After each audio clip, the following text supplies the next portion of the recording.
How is it going? Everyone, welcome to Clash Force, none other than a Mega Man clone. And yes, there is the music. It's one of those that doesn't play sound where you are all tapping. Also, how is it going, Draynor? You can already tell by the main menu that the game really likes Mega Man. So, I don't know how the difficulty is gonna be with this game, but I hope that is on par with the Mega Man games, because otherwise I feel like it will kinda lose the appeal of being a Mega Man clone, you know? So, I like that the delete icon is a fucking bomb. Very cool. Do we have a normal, hard, and expert?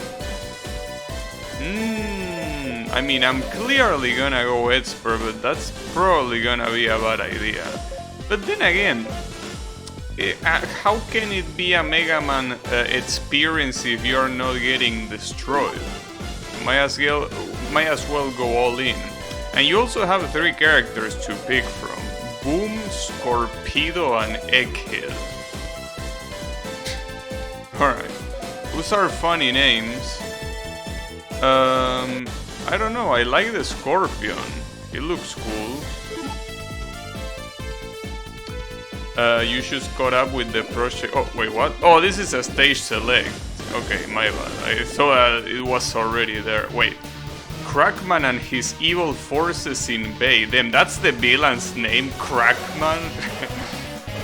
Only Clash Force can stop him. Well, that was pretty straightforward. Alright. So this guy shoots like this. The shot is just like in Mega Man single shot. You say that you should call with the Project Heartbeat VOD, and what did you think of it? Oh, the bullets go through walls. That's pretty nice. Also, how is it going, Blue? Egghead? No, I didn't like Egghead. Seems that I only have 2 lives, or 2 hits rather, before I die. Seems that that's what Expert is about. Also, oh, okay, this is more like Contra, that you have different type of shots. That's pretty cool.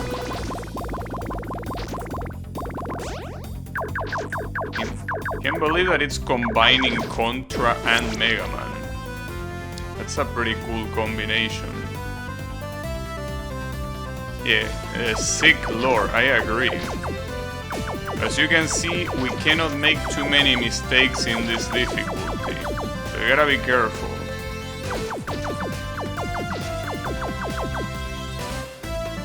Yeah, it's straight to the point, it's pretty nice.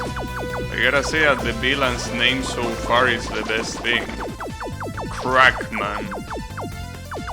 It also doesn't seem like you can rush too much, because these enemies are relentless.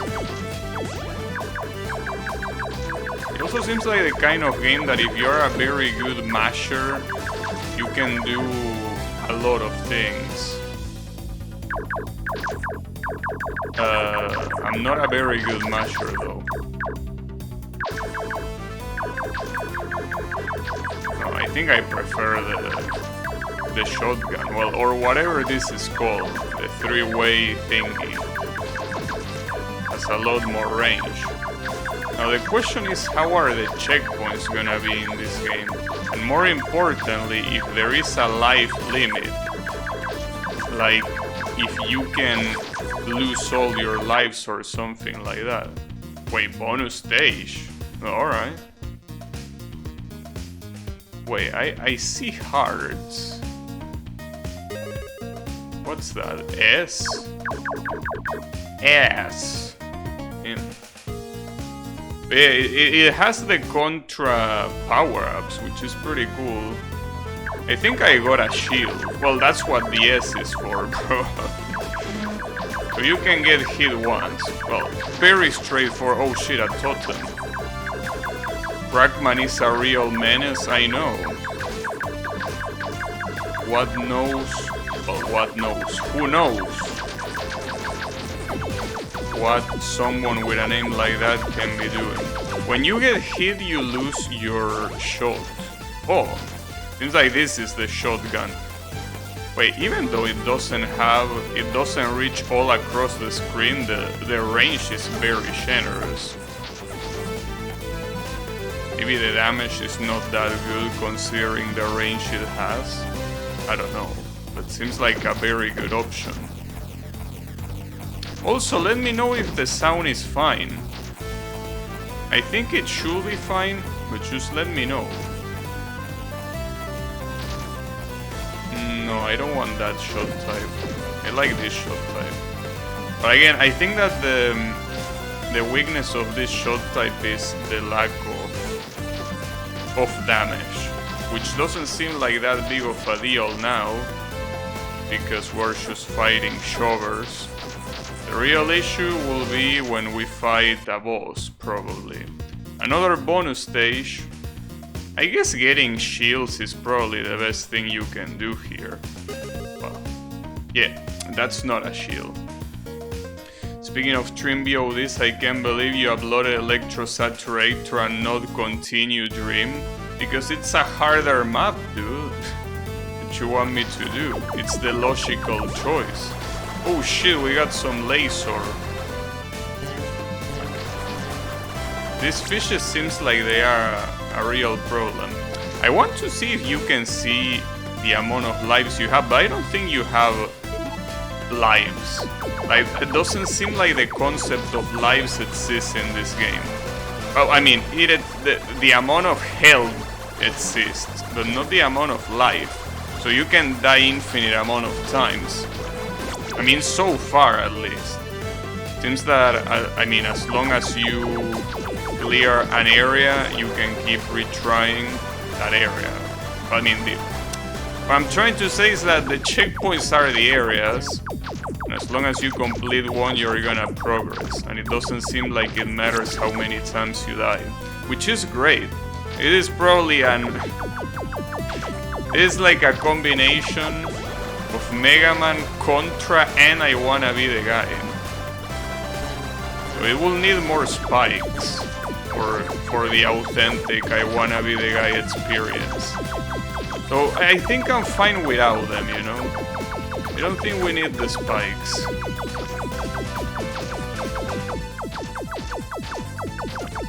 Oof, almost. Damn it. What was I about to say? I forgot, but it's probably not important. But these fishes seem like a real problem, at least differently from Mega Man. Seems like the enemies don't respawn once they are out of sight. So that's great, because if enemies respawn in a game like this, it will be very hard. But, you know.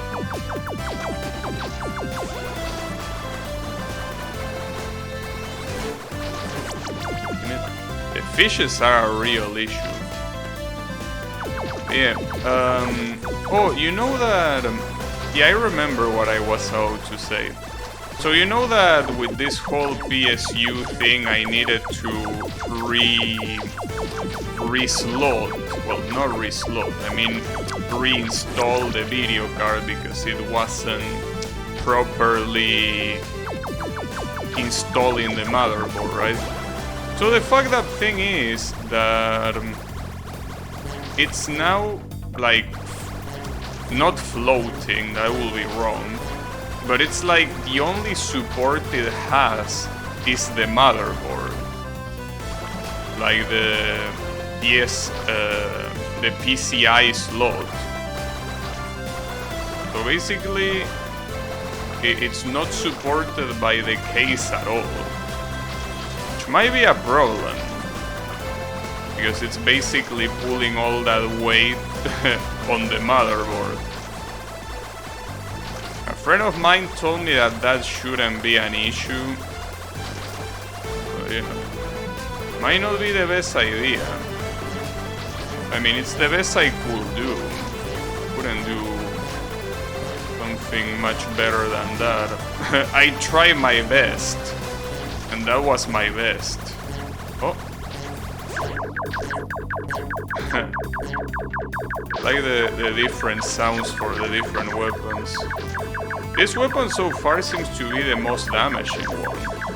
Or, I don't know if the most damaging one, but at least the most convenient one to use. See, that one is not. Let's ignore that.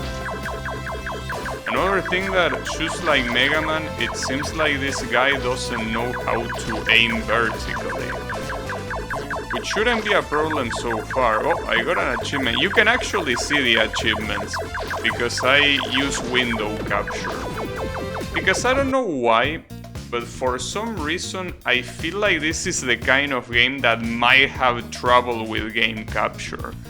It's not like I've seen any evidence for that, but like I have a slight feeling that if I pick game capture, it might be a bad idea. And we got the boss. Oh damn, that's Crackman. Crackman riding a snake that shoots spikes. Now that's something. Sadly, my weapon right now is the default one. Nice. I got hit once, but I had the shield. Got him. Shield. Damn, fuck. That's like the worst one I could have picked up. It's riding a snake. Underground. And wearing a minecart. This cannot be good. There is no way this is gonna end well. A section like this, especially with enemies like this one. That's fine, just keep it cool and you should be fine. Probably. Ah, fuck you. Ah, damn, that's gonna be a real issue. I think here the best weapon you could probably make use of is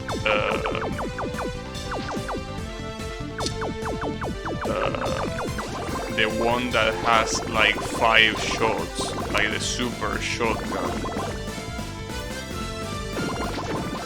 That's probably the best one to deal with these guys. Definitely not the one I'm using.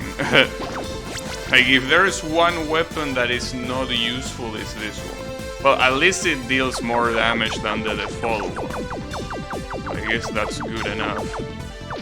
Well, actually, no. Or well, maybe it does, but it doesn't make a difference because this guy's dying one hit. Just like I do if I fall. But it's okay.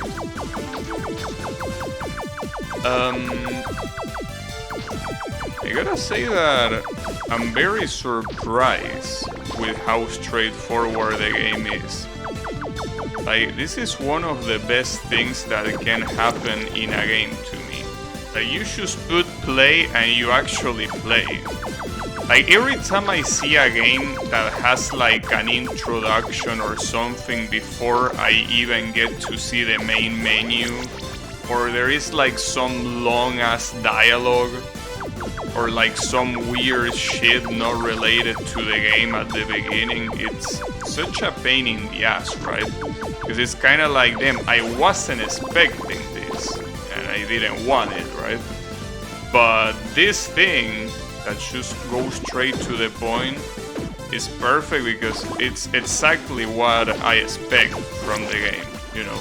Like, I know that this game is a Mega Man clone, and that's exactly what I got at the very beginning. A Mega Man clone. Right from the beginning. It might be a good idea to advance on the minecarts, because that way you can retreat if things get too hard. Though I'm not sure. Yeah, I think that it is actually like that. Like, it's not that these minecarts despawn or something. It seems that they behave like you expect them to. There is a limited amount of them. And if you go further, I probably, like, when that part comes, I should retreat instead of try to go forward, you know. I also like that the reset is pretty fast.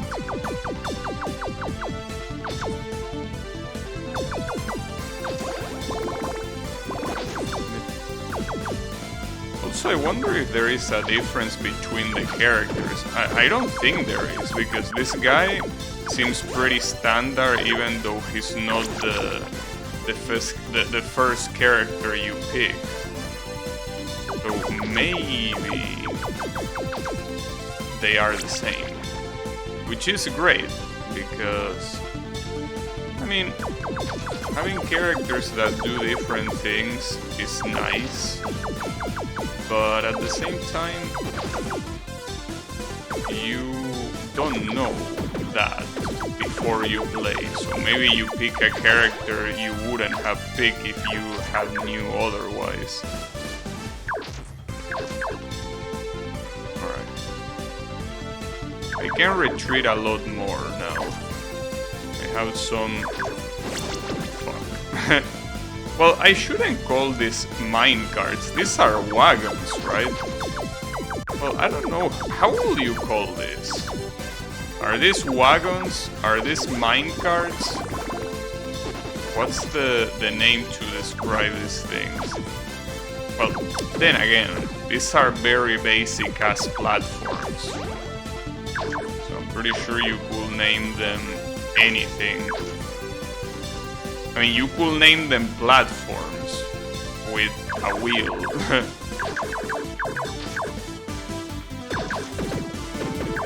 Ah, damn it. Oops, my bad. Oh wait, you can... No, never mind. The enemies at least are not RNG. They are so far completely fixed in how they appear. Well, that hit me. Well, at least the spikes don't kill you in one hit. Because those were spikes, they did not kill me. That's good.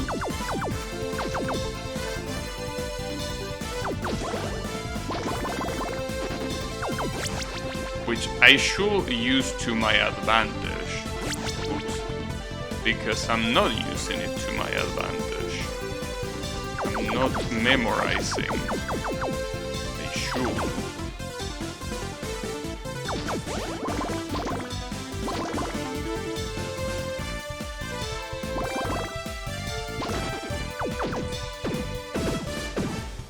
It also reminds me that Contra is a game that I never beat.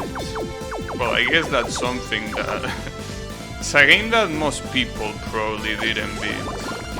But I never ever beat Contra. I did play it, but never actually beat it. Never actually finished that game. Or went very far. In fact, I think that I reached the second stage. That's the most I've been able to do.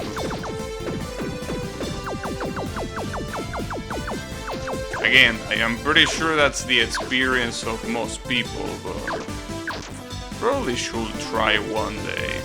Even if it's with the Konami code to get the 30 lives, I should probably try it.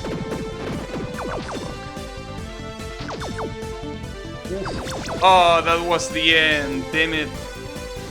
Those Metroid looking things fucked me up. It's okay, at least I know where the end is now.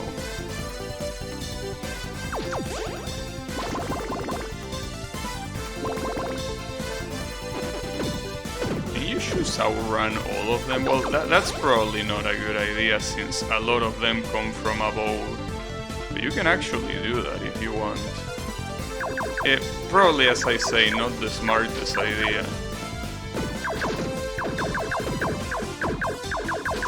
It's okay, that guy behind me is not gonna reach me, but you're gonna die anyways. Got him. It's a shame that this bonuses only apply for like the first time you enter the stage. They don't apply otherwise. Like once you die and you respawn, they are gone.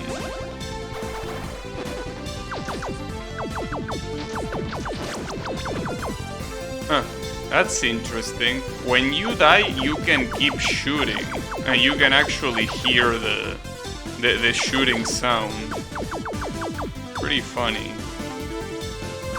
I'm assuming here, if I don't go on those platforms, I'm gonna fall.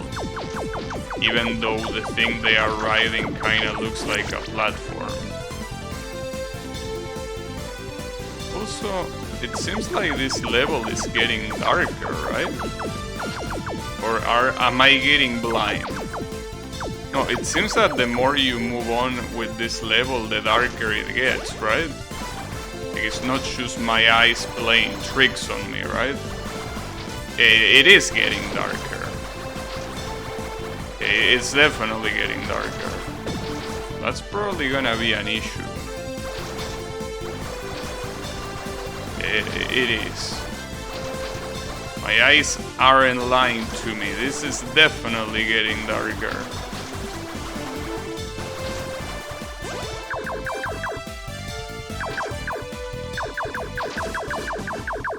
Darker in a very weird way. It's like, well, I mean, I guess it's just very progressively getting darker.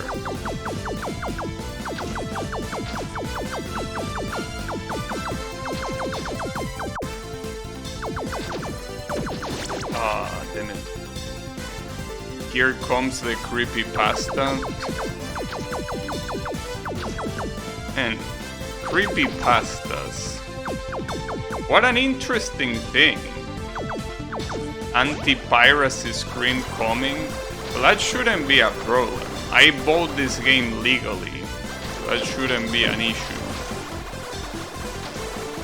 That should not be a problem. I mean, even the Mega Man games on the NES, I have them legally on Steam.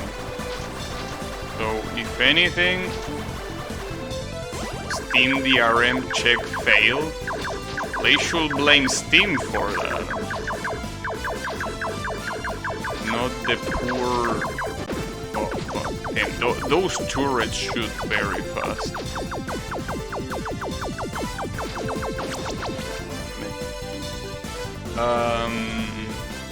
Yeah, creepypastas are an interesting thing. They are really one of those things that... Damn, I got a trigger happy achievement, alright. That's funny. But yeah, creepypastas are the kind of things that are really... as effective as how old you are, you know? If you are very young, they are super effective. Like, you can actually get scared reading those. But yeah, once you grow up, you look at them and you're like, damn. This is what scared me. This poorly written fan fiction scared me. But you know, it's not like you knew any better. So, it makes sense.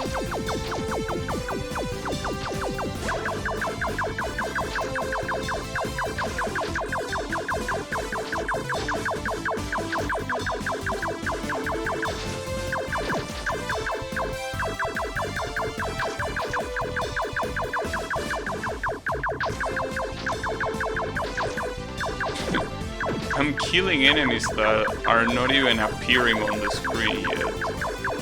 That's how good this weapon is. Yeah, the biggest problem here are the turrets. They are the ones that can fuck you up because they don't die in one hit. But I'm hearing the sound of enemies dying. Like there is like a bug squashing sound every time an enemy dies, so you can tell they are dying. Alright. Got him. Damn, it's getting darker even in the third area. Oh, never mind. Here comes the light. Again. Seems that we are in some kind of crystal cave. This reminds me of Shuol's Man Station. I don't remember if it was Mega Man 9 or Mega Man 10. But there is a robot master called Shuol Man in one of those two games. And it has such an amazing theme. I think it's Mega Man 9. Sonic EXE really terrify you? Yeah, I think that's something that a lot of people that used to read that sort of shit when they were young can relate to. I wouldn't say that it terrified me, but I definitely remember getting scared with it. But you know, things... well, not things, but your perspective changes when you get older, obviously. So now it just reads like some very shitty fan fiction, which is what it is at the end of the day, but something that you don't really get when you're a kid. I'm not gonna kill that, but I'm gonna kill you. Nice. We'll have not gotten hit there, but whatever. Probably should get a weapon here. Yeah, that's fine. This looks like a Sonic Game Gear level. Yeah, it could also be that. The most scary was watching Hode's video on YouTube. Curse games were real. No. Curse game glitches don't exist. What can happen is that a glitch can look scary or weird, but no, curse games don't exist. Would be interesting if they did, but no, unfortunately, they don't.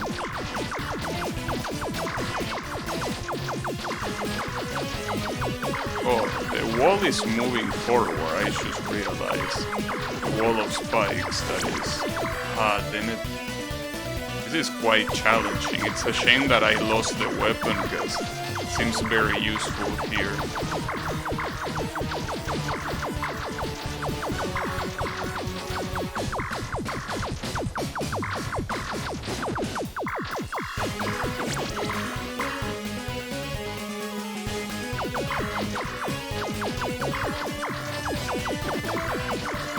Yeah. A sun photon, sure. If that happens, you probably should be worried about you still being alive. If there is a sun ray that directly falls into your house, well, a sun ray. Not a sun ray by itself, but I mean, like, what you are suggesting, something stronger. Wait, let me check something real quick. Because I feel like especially the gun sounds might be a little bit loud. Like, are you sure they are not a little bit loud? Like, I think they are sort of loud. Not the music is fine, but there are some guns that are very loud. And the default one is one of them.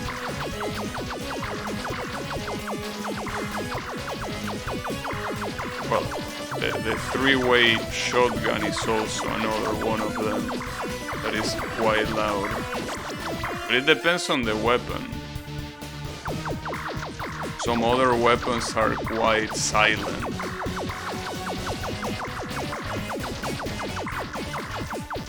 I think that for the most part here you can just get away with staying in the middle. The problem is when he's like 33% and he starts shooting super fast. But as you can see, he shoots those lasers in a fixed interval of time.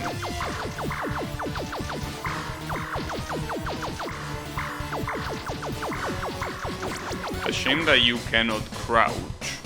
Well, I don't think it will change much because the lasers that he shoots from below are still pretty fast.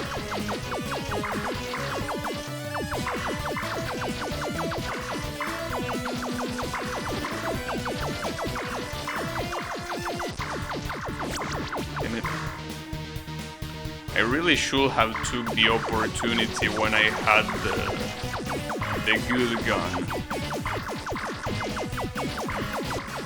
By good gun I mean the three-way one. I definitely dealt decent damage there.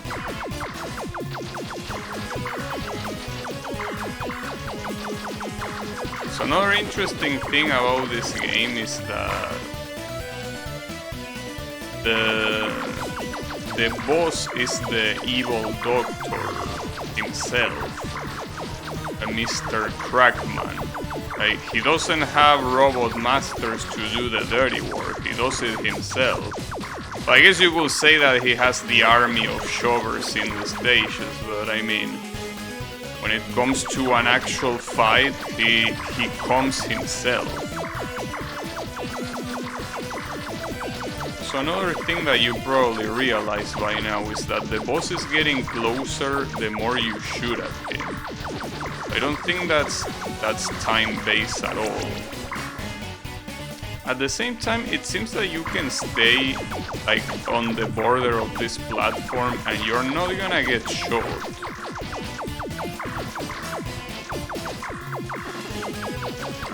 I mean, no. You're gonna get shot, but you're not gonna get spiked.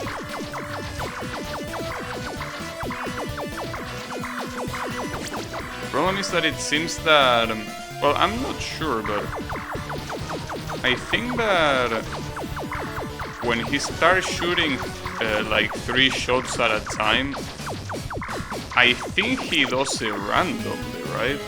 Or does he always shoot randomly? I'm not sure. I think he alternates, but I'm not 100% sure. Ah, come on.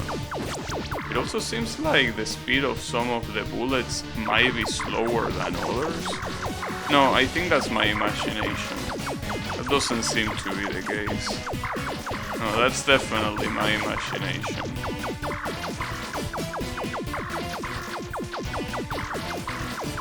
That's just me inventing things.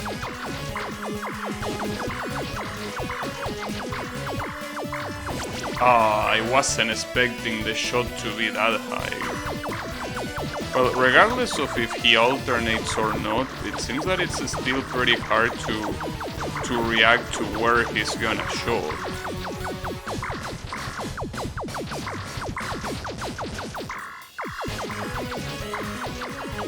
But yeah, I think he actually alternates. It's not random. You know, let me fuck up. Like, yeah, he does up, down, up when he starts shooting 3, or down, down, up, down. The point is that he does one and then the other. So that's a way you can see, well, you can predict where the shots are gonna come from. You know, he actually does up, down, up. That's the pattern. The problem is that my damage is absolute dog shit. It feels like it's really... It's 1% per shot. So that means that I need to hit this guy a total of 100 times. He also doesn't seem to have iframes. So basically, the best way to play this game is with a turbo button. use a turbo button and you can forget about your troubles. With a turbo button, you just hold the button and this guy will die very quickly.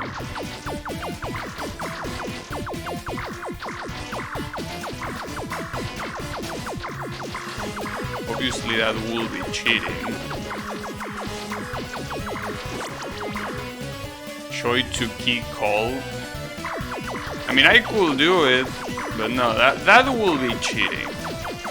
That will definitely be cheating.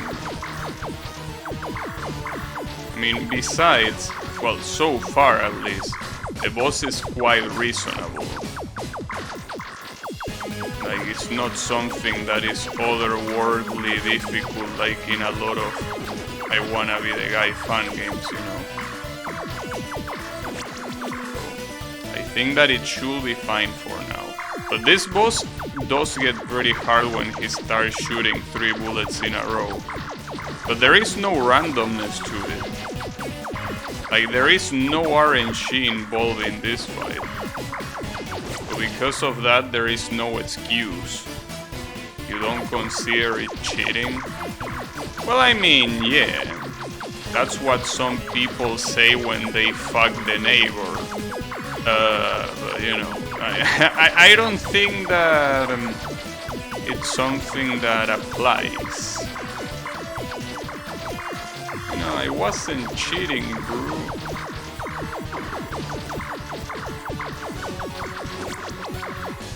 That escalated quickly. I know. I'm just having some, you know,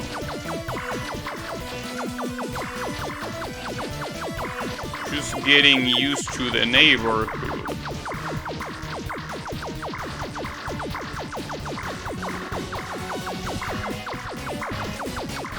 Oh damn, on 10% he gets very fast. Alright. It seems that until 10% I can get hit. So if I get hit at 10%, or sorry, before 10%, it's gonna be mega hard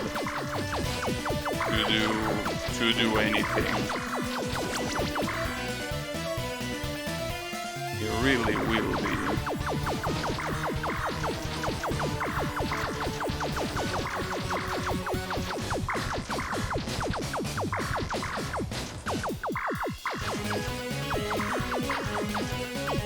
This is like the worst combination I can have here.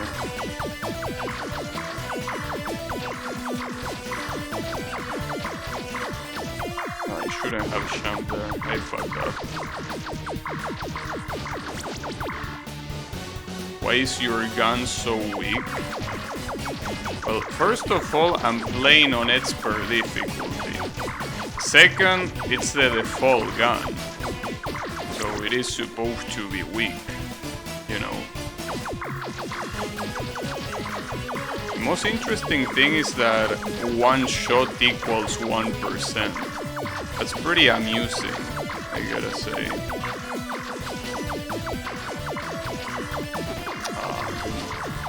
To look at the percentage more often, probably.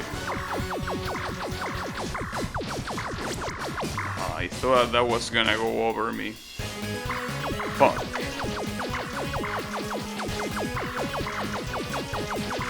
Like, I kinda wanna stay on the top platform, but I don't know if those wall spikes are gonna reach me. And again, I don't know if they kill me in one hit. Because I mean, if they don't kill me in one hit, well, actually I can try that. No, they don't kill you in one hit. So it might be a good idea to just stay on the top. When he's about to die, if I hadn't received a hit before, that is, I can just tank one hit from the wall. Well, as long as there is no double KO. Because if there is double KO, that will be an issue. Ah, damn it. That's an interesting question. And it's also interesting to see how different games handle the double KO situation when it comes to bosses. Because it's something that you really have to think about. Well, most games when it comes to a double KO, what they should do is, you know, they usually count you as the loser. But it depends on the game. Some games are more generous than that and allow you to get the victory, but I don't think there are many games like that. Most games will just probably declare you as the loser. I don't know about this game though. I also don't know if it's possible to get a double KO. There are some games that have preventive measures for that.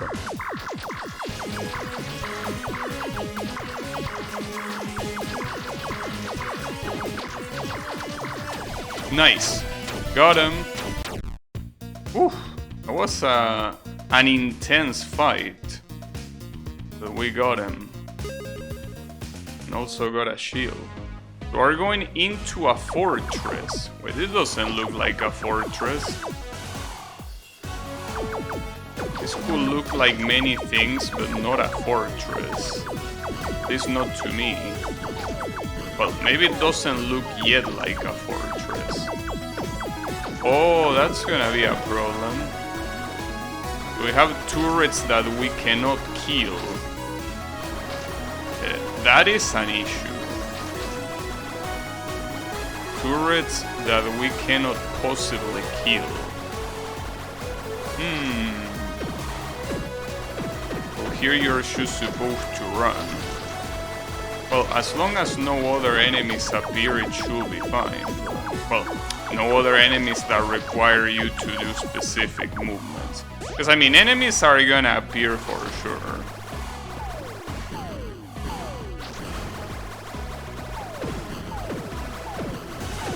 Well, this one oh, never mind. Even if it's in your line of sight, you still cannot kill it. Even though bullets go through walls, it doesn't have a hitbox to shoot.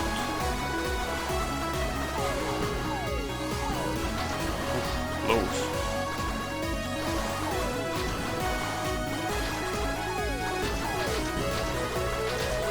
Got him.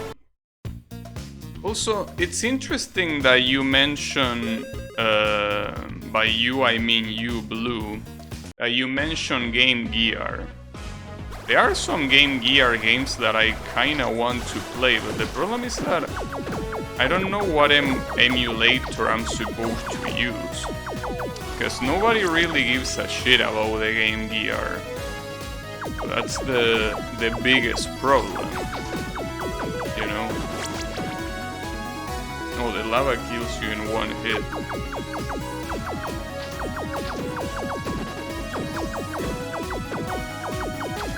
Yeah, I'm not really sure what should be used. And again, I think that, well, except for the Genesis and the Dreamcast, I think that a lot of other Sega consoles are not that easy to emulate. Which is quite a shame. Well, I mean, not like you will be missing out on too much, but you know, there are some games that can be entertaining as long as you play them with the right mindset, that they belong to a very specific console, you know.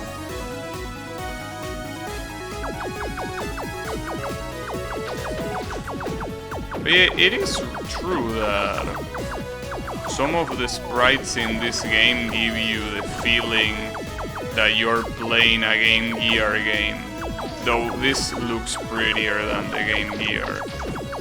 The Game Gear looks very bad, which is understandable since it's a handheld console, but it really looks bad. Though I don't think it looks worse than the Game Boy, the first Game Boy. But you know, at the time, if you wanted to play on the fly, those were your options. Handheld, you only play handheld like that, and that's fine, not a bad thing.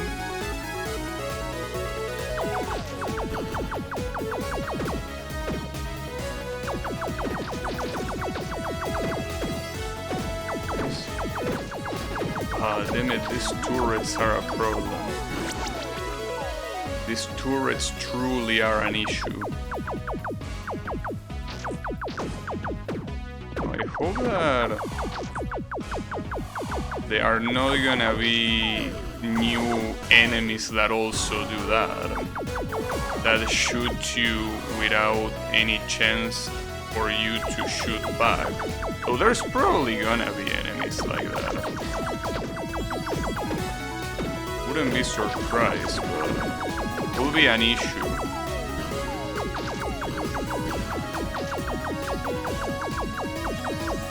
Alright, lava. There you go. Fucking asshole. Got it. Okay, it seems that so far turrets are the strongest enemy in the game. Like whether they are the turrets that you can kill or the ones that are immortal. Oh, this is a problem. Holy shit. Damn, that looks so hard. That looks very hard. There's not much you can do there. I guess at that point you really want to have one hit to spare. Because doing that area without getting hit looks super hard. Like, very, very hard.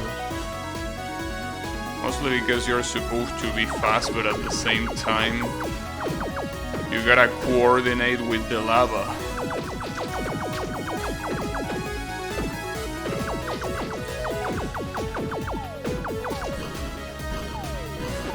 Ah, damn it. I couldn't jump in time. I think that, well, the good thing is that it's pretty easy to die. In the sense that if you want to restart the stage, even if the game doesn't have a restart button, you don't really need it. I mean, you die so fast that if you really want to restart, you can just do that, you know. It's no big deal. Wait, oh, I think I fucked up the timing. Yeah, I did. Oh, but it's fine. Yeah, it's still fine. Wow, I don't know. Ah, but I got hit by this asshole. Damn it, that's a problem.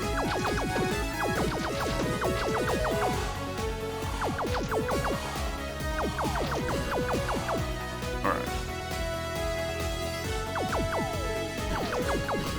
The problem is here. We should just YOLO this.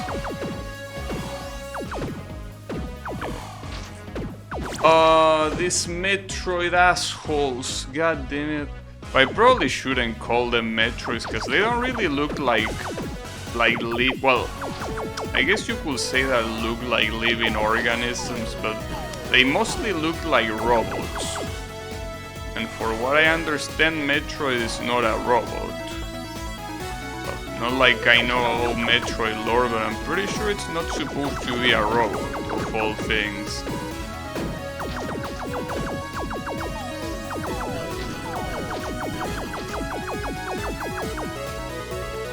I need to wait.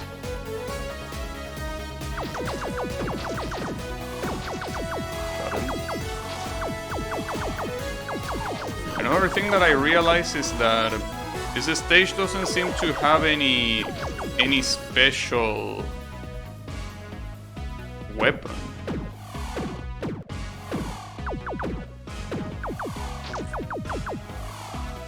Nice, get fucked.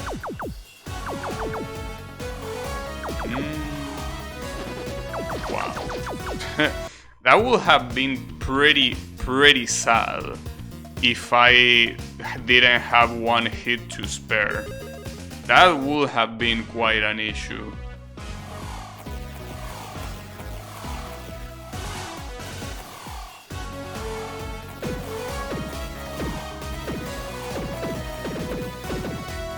Well, at least this area does give you, well, at least one special gun for now. Hopefully more down the line. Oh, one is already nice enough for them. But here the first try is very important because of the bonus stage. The bonus stage makes the first try incredibly valuable. It's completely different from any other attempt, pretty much.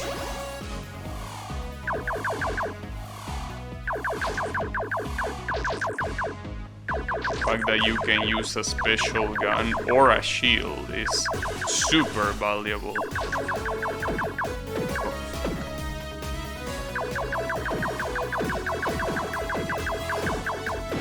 Oh wow. Nice. First try. And here comes the boss. The boss is probably gonna be an issue. I'm gonna try. Oh wait. Oh, okay, you can just be here. Huh? He didn't go. Oh! He didn't go all the way, but the falling gears did. Right, so you gotta be careful for those falling gears. But this boss, unless he has something very fucked up when he's almost out of health, it doesn't seem harder than the previous one.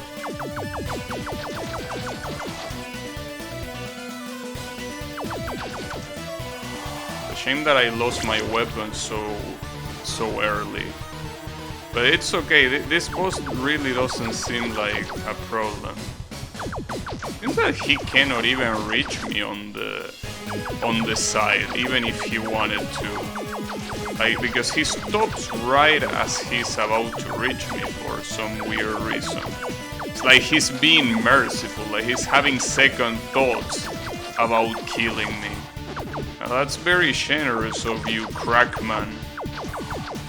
No, actually, he didn't have second thoughts there.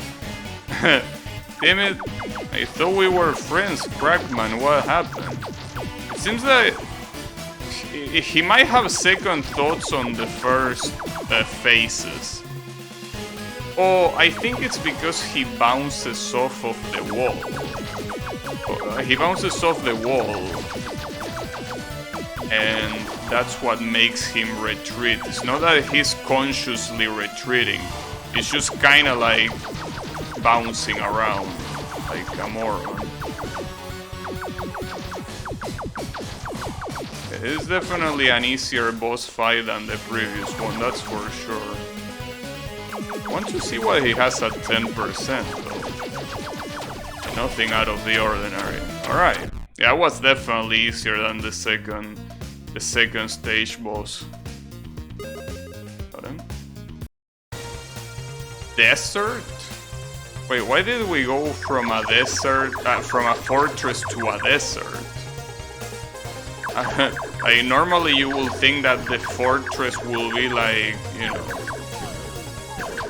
like an area that gets you to like a secret base or something. Oh, the camera changed a little bit. Well, it's because that's a mini-boss. So that cactus mini-boss made the camera change a little bit so you could see him and his bullets a little bit better. That's pretty generous of you, game, I gotta say.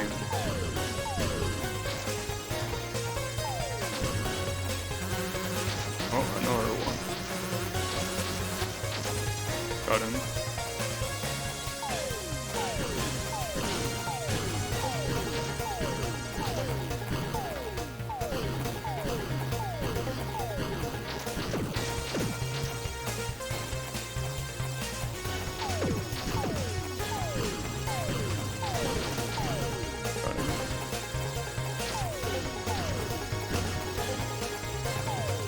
What's important in stages like this, where you don't have any reason to hurry, is, well, pretty much to not hurry. Just take it easy.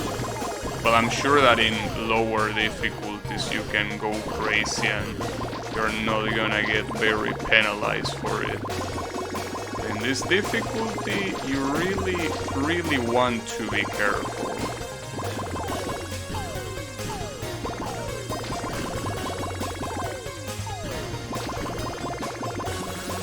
Oh, another one.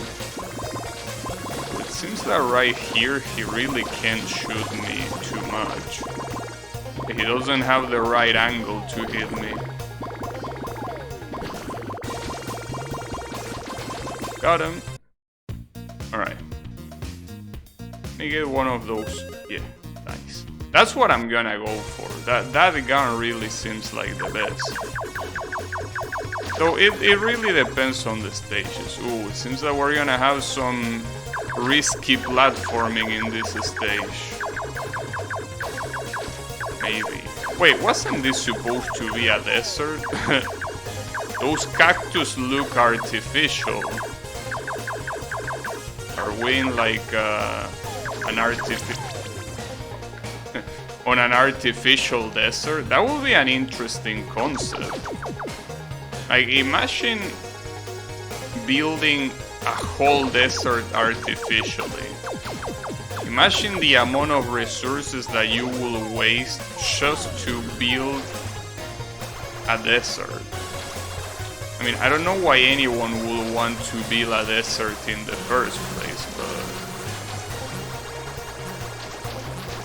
you know. Seems like an interesting way of throwing away a lot of resources.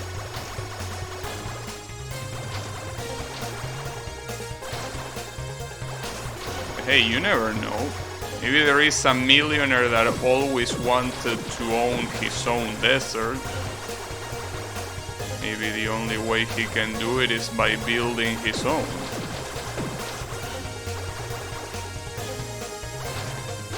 Oof, almost fucked up. Another cactus. Got his ass. In fact, I think that I was able to damage that cactus before he even reached me. Oh. Oof, close.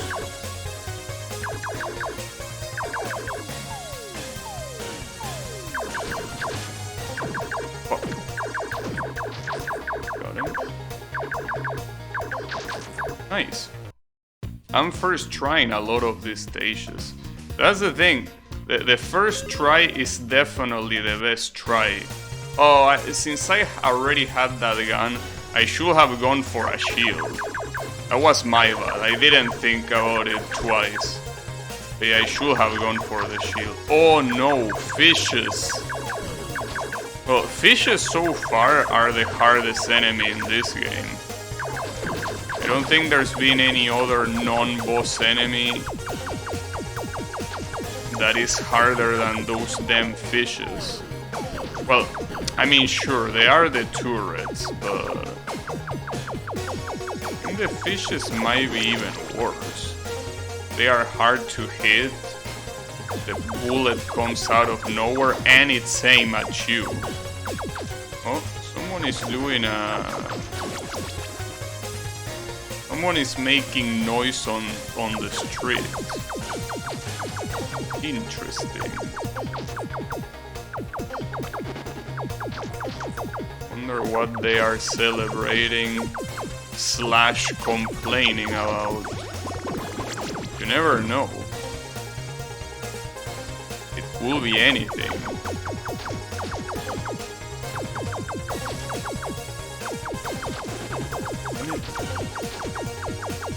And sadly here I cannot kill the fishes in one hit. Because I have the default gun. Well, maybe you can kill them in one hit with that purple gun, but I couldn't loot it. Alright, careful here. At least you can see the fish before it starts shooting. It's not like it comes out of nowhere. If you actually pay attention, you can clearly see it. You will quiet down a bit and believe Draenor is causing a ruckus on my street.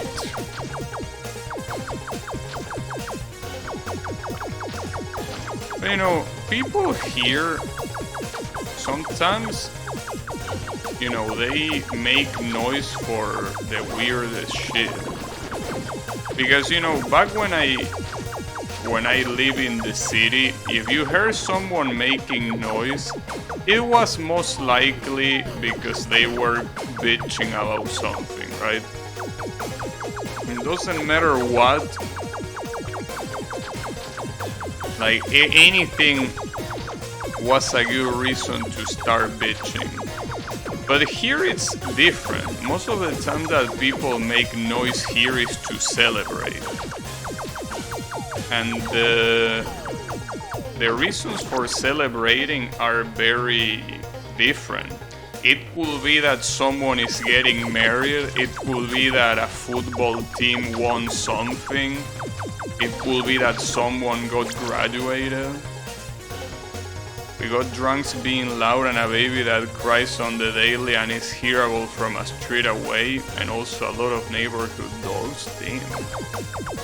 Now, here we actually thankfully don't have dogs, which is weird considering that this place, there are a lot of street dogs, but we don't really hear them.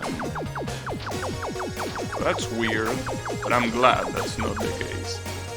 And also drunk people, well, I guess there is drunk people, but they are not very... I mean, basically what you gotta understand about the place that I live in is that it only becomes super noisy in summer, when all the tourists come. Without tourists, this place is almost like a ghost town, thankfully.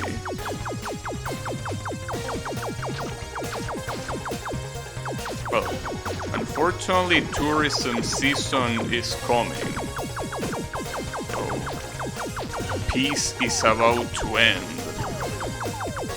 Which is a shame. It seems that it will be the case.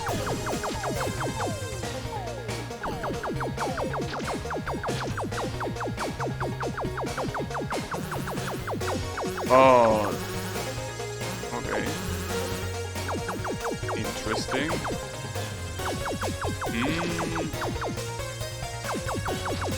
Don't know what to expect here. I'm a little bit scared, I gotta tell you. Oh, what a bitch! I knew it. I knew it, there was gonna be a bitch-ass fish coming out of nowhere. Fishes.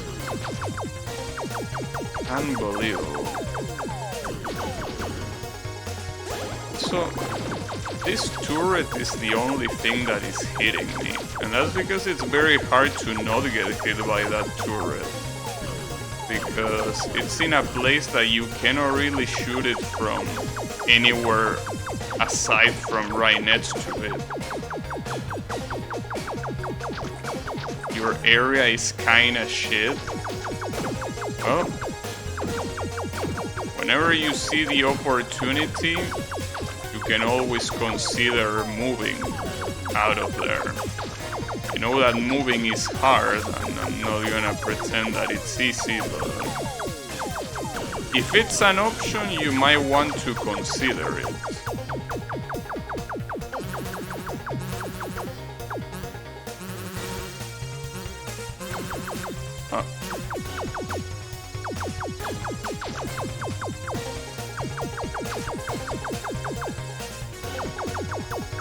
So the fish comes there, right? Yeah, you can actually see it from here. Nice, and that was actually the end. You don't interact with your area. Yeah, well, but that's the thing. If you move to a nicer area, that might be a possibility. You play MMOs, well, yeah, but that's... Though they are not mutually exclusive, you know? Oh shit, we have bouncing balls. Okay, so blue ones bounce very high. Green ones are more horizontal. Oh shit. Oh, he's mixing it up. Oh damn, that looks hard. Damn, that looks hard. I wonder if that's RNG. Maybe? Probably is. Also no, it doesn't seem like greens are more horizontal. Seems that the horizontality is random. The problem is that when he starts shooting those, it really becomes an issue. Because I think that for the first time, RNG is actually, you know, defining the boss. The good thing is that you can shoot him from back there. So that, it might be a good idea to do that when he starts. You got an achievement called Red Shirt. That because I die a lot? Probably.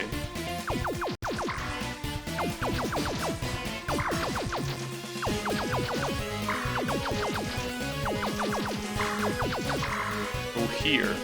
Do I really go back? It doesn't seem like the smartest idea, really. Because it heavily depends on the combination. If it's a better idea to go back or to stay on the front here. At least for now, he only seems to be doing 2 of these at a time, and not more. Maybe when he reaches 10%, he will start going crazy. Not really, actually. Got him! Just like that. Alright. Oops. Oh, didn't want that one, but that's fine. Desert base. Oh, what's this? Oh, that's a mine. I thought it was an enemy. Alright. So, desert base. So are you telling me that the fortress wasn't the base? It's quite the plot twist.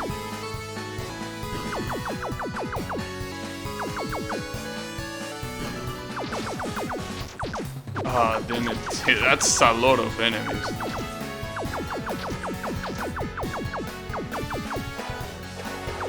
Shit.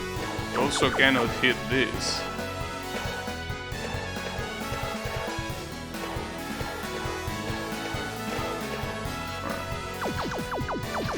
Seems that those turrets weren't the only invincible enemies. So at this point, obviously, you wouldn't consider these enemies. These are obstacles. Oh, speaking of turrets, at least you can kill those turrets. Nice. Doesn't make them any less annoying, though. Well, technically, yeah, it does make them less annoying, but only slightly.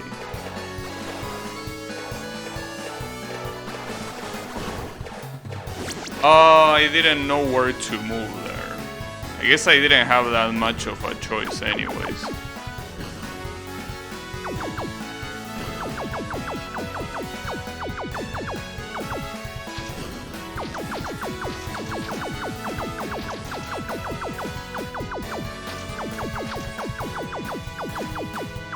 Yeah, just be very careful. That's what you need to do. As long as you're careful, you should be mostly fine. Mostly. But you know, I gotta say that so far, and I'm pretty sure it's definitely gonna get harder later on. But funnily enough, so far the hardest stages was like the first stage from the second zone. the one with the mine carts. That was by far the hardest stage. But for now, there's probably gonna be a harder one. But not yet.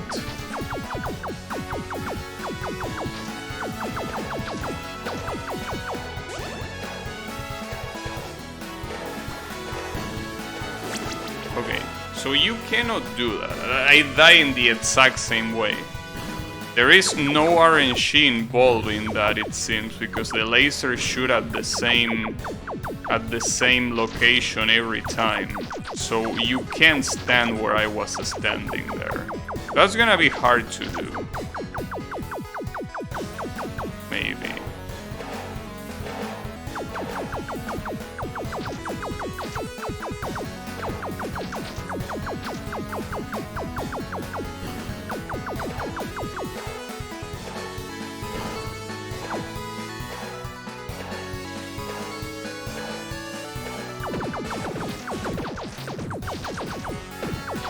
Alright, nice. I got both turrets without actually getting hit.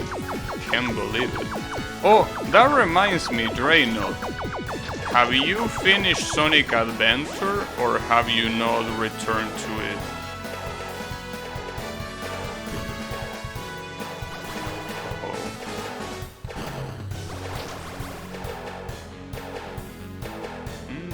That really looks dangerous.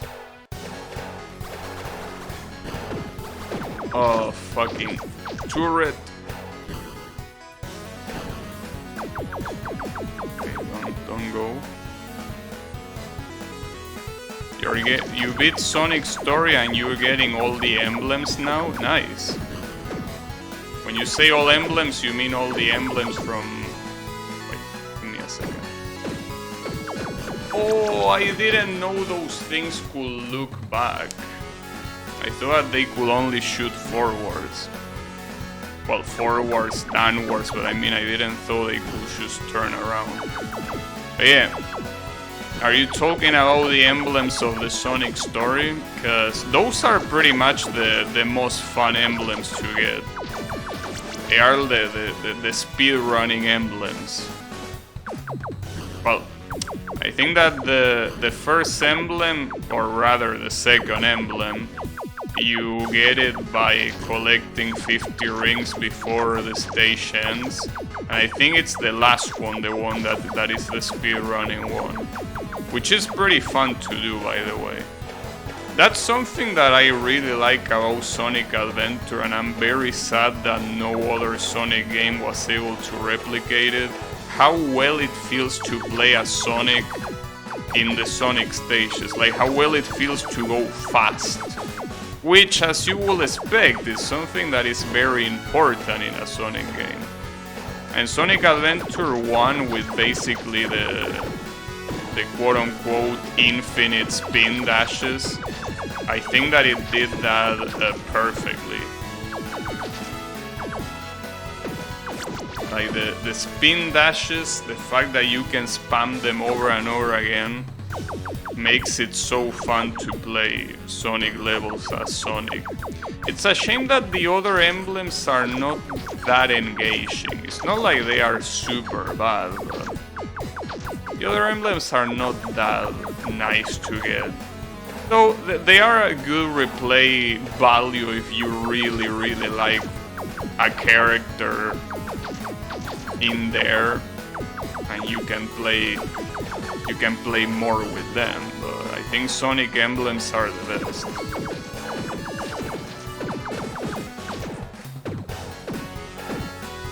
In this turret.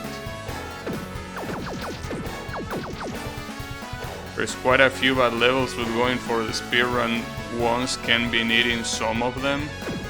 I think it's nice in all of them. Mostly because you can ignore a big portion of a lot of levels if you just use a spin dash and you build up speed. Well, it's not like skipping, it's more like you are just going fast. But by getting so much momentum, there are a lot of jumps that allow you to go further than you're intended to. The temple with the snake molded me the fuck out because the snake keeps throwing... Yeah, that happens. The snake is... like, that's the hardest stage in the game, pretty much, yes. And yes, it also gave me some trouble, but don't worry about it. It's pretty much the only stage that... yeah, the snake, as you say, has some very weird physics. Sometimes I will even say unfair physics, but it's really the only issue. As long as you can resist a little bit, as long as you can build up some patience, it should be fine. As soon as I passed the snake, you were fine, yeah. Well, then again, the rest of the stage is also kinda weird with that, like, gravity switch. Can also throw you off a little bit. But yeah, the snake is definitely the biggest offender, that's for sure.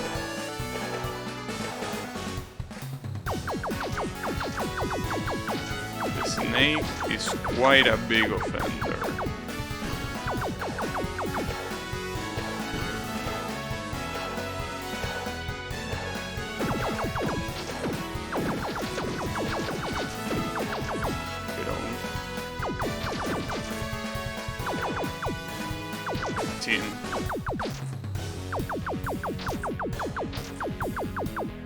The camera is still awful in so many places. I mean, the camera work is not excellent, but I think that it's something that you can get used to relatively quickly. Damn, that was the worst place to stand on. Why was I standing there, goddammit?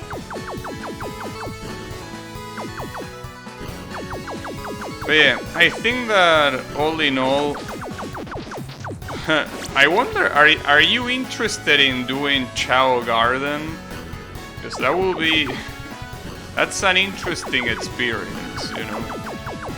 I wouldn't recommend you to do it, but if you want to get every single emblem in the game, you need to do Chao Garden.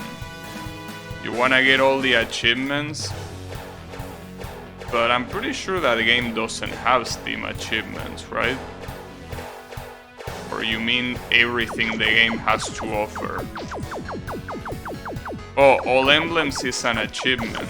Oh, you mean an achievement of the... Oh, it has a Steam achievements. I didn't remember that. Well, the problem with Steam achievements is that I'm pretty sure that one of them is doing all... Like, there is something that the game, I think, calls missions, but those missions are like finding weird shit. I wouldn't recommend you doing that. Like, if you want to get all the emblems, that's fine, which is in fact what I did. And I did it twice. I did it when I was younger and I did it on stream. But I wouldn't recommend you to do everything, because everything includes missions. And the missions are basically finding hidden objects by following very cryptic clues that are not even displayed properly in the game, by the way. Depending on what resolution you use, the clues are completely broken. I wouldn't recommend you to do that. That one is the rarest achievement. I wanna give it a try at least. If the game goes into negative fun category, I'll quit. Yeah, it's probably gonna be like that. As I said, it's something that I think it's almost impossible to do without a guide, because the display is literally bugged. And you cannot properly see the clues depending on the resolution that you use. So that's, as you will expect, quite an issue. So yeah. But if you use a guide, I guess it's whatever. I never tried it. In fact, I don't think I even tried it when I was younger. I think the missions is something that I always skip, and it's probably for the best. But yeah, one thing I will tell you though, like if you do all the emblems, just keep in mind that, well, I know that you are used to farming because you're an MMO player, but keep in mind that the Chao Garden is quite interesting to farm, to say the least. So yeah, you need a lot of patience for that. And also, I think you also need to read guides about it. Because if you don't read guides about that, you can do some shit that could cost you a lot of time to amend. So that might be an issue. Oof. Oh, nice! Damn, that took some time. Oh, shit. Oh, alright. The missile ride? Okay. Alright, that's an interesting name for a stage. Missile ride. Alright. You're riding the missile. That's a different type of farm. Yeah, I guess you could say that. But yeah, the Chao thing is very interesting. I wouldn't say that it's bad, but it has nothing to do with the rest of the game. In MMOs you get mounts you can show off. Well, here you can show off your Chao and how much it has grown / evolved, you know. So yeah, there is that. I think that it's a pretty cool thing.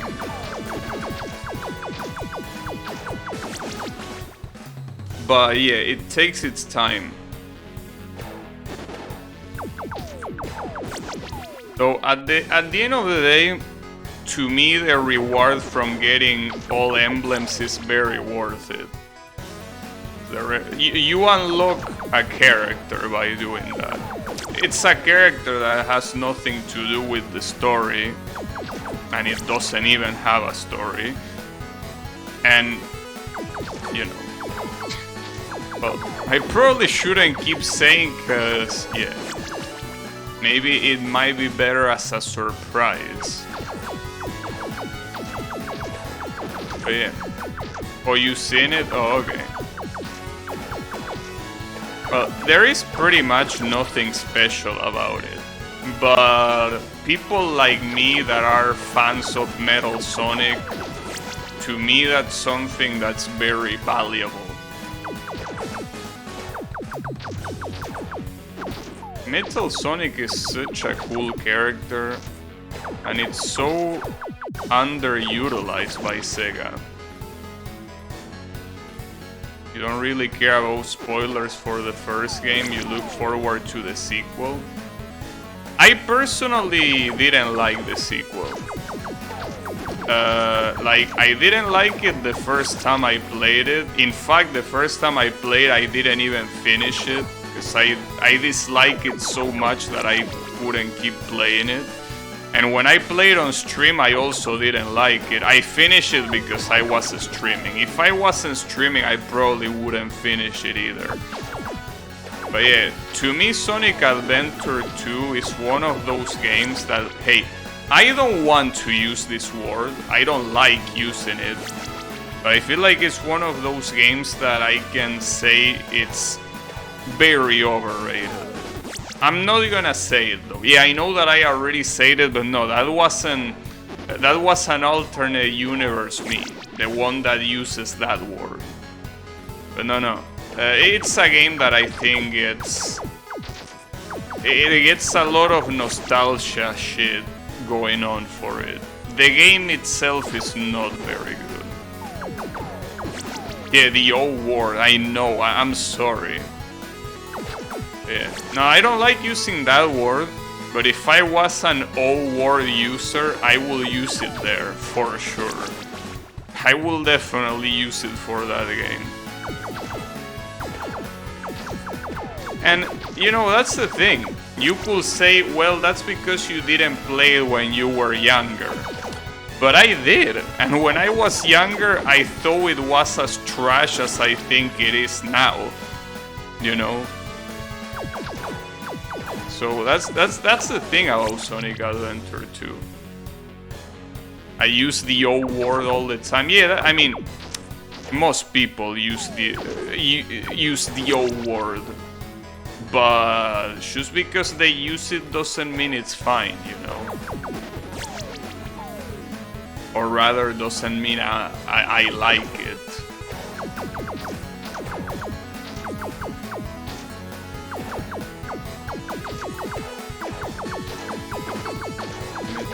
I think the lasers are completely static, but I need to memorize them. So a lot of them come in very uncomfortable places. I mean, especially the ones that go very high. Yeah, Sonic Adventure 2, I guess it's... The reason why people like it so much, most likely, is because it's the one that introduced Shadow the Hedgehog, you know? That's probably what people like about it. Which is a solid reason, I guess, but... It's like...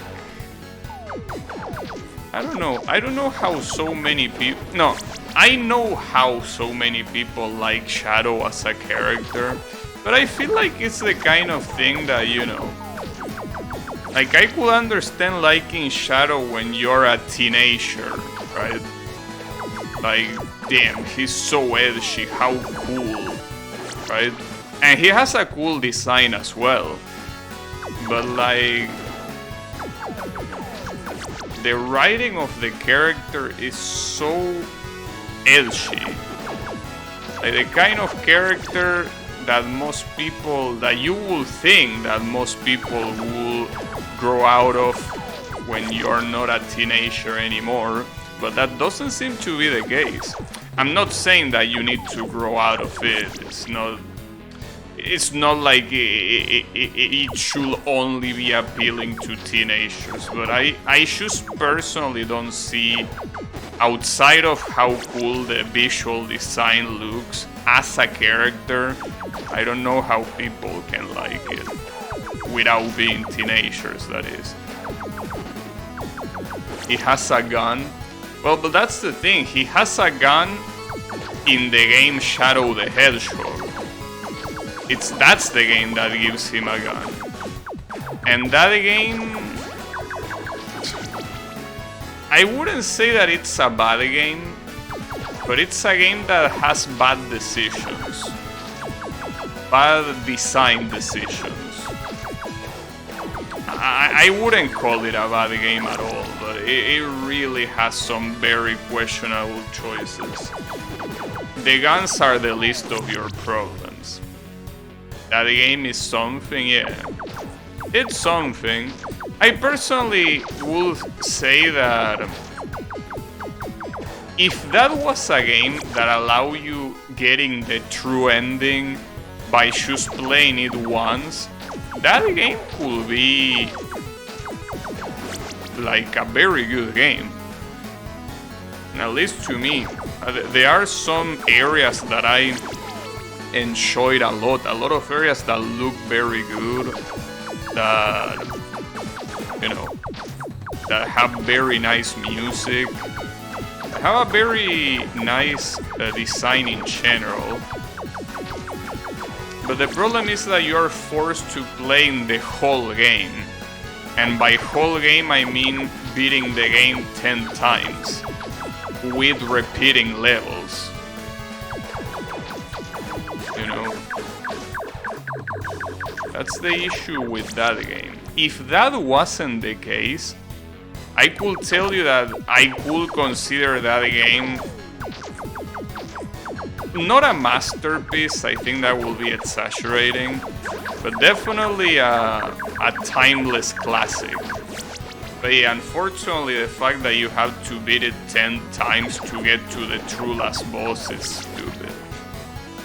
And I did it. When I was a kid, I did that. When I played PlayStation 2. Yeah, Sonic Heroes is a good one. I like Sonic Heroes a lot as well.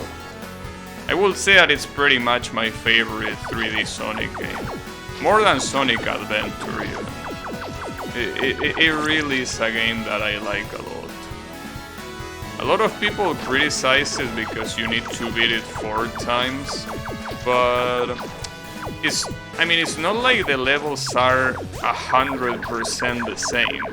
They are very similar in the Sonic and Shadow teams. But if you play as the Rose team and the Chaotix teams, they switch it up quite a bit. Maybe I will agree that it would be better if you could beat it with only one team and get to the final boss. That will be the best thing. The true last boss, I mean. But, you know, it's not as bad as with Shadow the Hedgehog. That game, like, there is quite a difference between beating a game 4 times and 10 times. Especially since most of...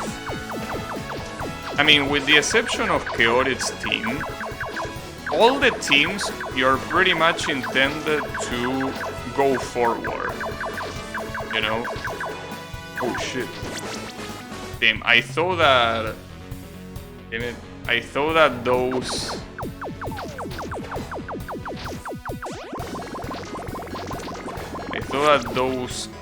plain wings were obstacles, but no, they were just decoration.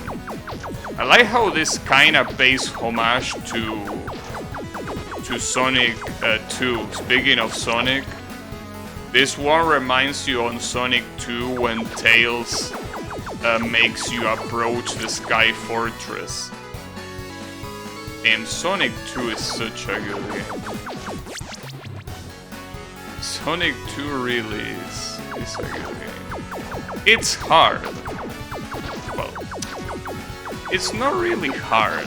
It's hard if you want to get all the Chaos Emeralds. And even then, once you practice a little bit, it's not that hard. You know. But it's still challenging. That's for sure. But yeah. That's the thing about Sonic games. Sonic games are a very mixed bag. Like, there are some Sonic games that are very good. There are some Sonic games that are okay. There are Sonic games that are mediocre. And then there are Sonic games that are bad. And I guess then there is also some Sonic games that are just straight up garbage. But yeah, Sonic is a very mixed bag of a franchise. Like, not consistent at all with the quality. But I think I mostly blame the 3D games for that. Not like every 2D game was good. But I think the 2D games that weren't good were mostly because they belonged to shit consoles. You know, like the Game Gear. Or the Sega Saturn. Or the Sega CD. I'm not saying Sonic CD is trash, but there was another game on the Sega CD that was a Sonic game, right? But I don't remember which one it was. I think I remember that. Like there being a Sonic game on the Sega CD that wasn't Sonic CD, that was complete garbage, and I don't remember which one it was. Well, it's not like Sonic CD is super good either, but it's okay. See, Sonic CD I think is the example of a game that is okay. It's an okay game. I wouldn't call it a masterpiece, I wouldn't call it bad. Yeah, CD's nuts. That's the one that I was thinking of. But yeah, Sonic CD to me is an okay game. But you know, it's at least interesting because I guess kinda just like Mario, like there is a game for everyone, right? You know that Mario is super, like, what's the word? Like, it's very... Well, that it has a lot of variety. Whatever the word for that is. Has a lot of variety.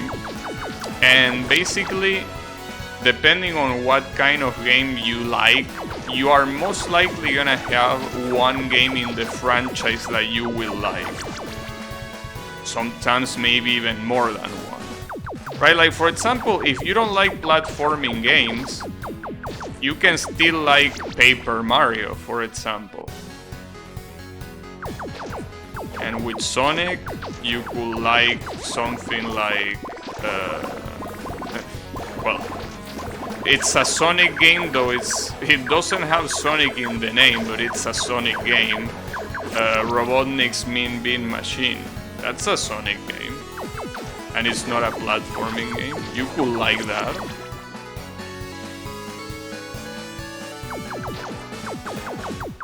But I think that there's something for everyone. Though in case of Sonic, the quality of the games is way less consistent than something like Mario. With Mario, it's a lot harder to find a bad game. With Sonic, it's not that hard. You just need to look a little bit into Sonic games and you can very easily find a bad Sonic game. I wonder with Mario though, since I haven't really played Mario, or rather that many Mario games, I wonder what Mario game you could consider bad. Is there such a Mario game? Super Mario Sunshine? Isn't that the one that you have like a water hose and you have to clean shit? Is that really hated? But why would that game be hated? I mean, I didn't play it, but isn't that pretty much like the precursor to Mario Galaxy? How can that... It's a mixed bag, people either love it or hate it. Right, but it's not a game that you can pretty much universally agree that it's bad. You know? Like, with Sonic you have a lot of examples of that. Like, you have Sonic 06, you have Sonic Forces, you have Sonic Lost World. Like, I don't think those games are mid-sell bags. Those games are more hated than liked. But with Mario there isn't such a thing, right? A game that most people agree that is bad, I don't think there is, right? And if there is, I will be curious to know which one it is. I think it's mostly Sunshine and the modern 2D platformers that are the least popular. I see. And it's a shame that you're telling me that Sunshine is one of the most hated ones. I mean, in the Mario sphere, right? Because that's a game that I really wanted to play, since it was pretty much Mario Galaxy, but not in space, you know.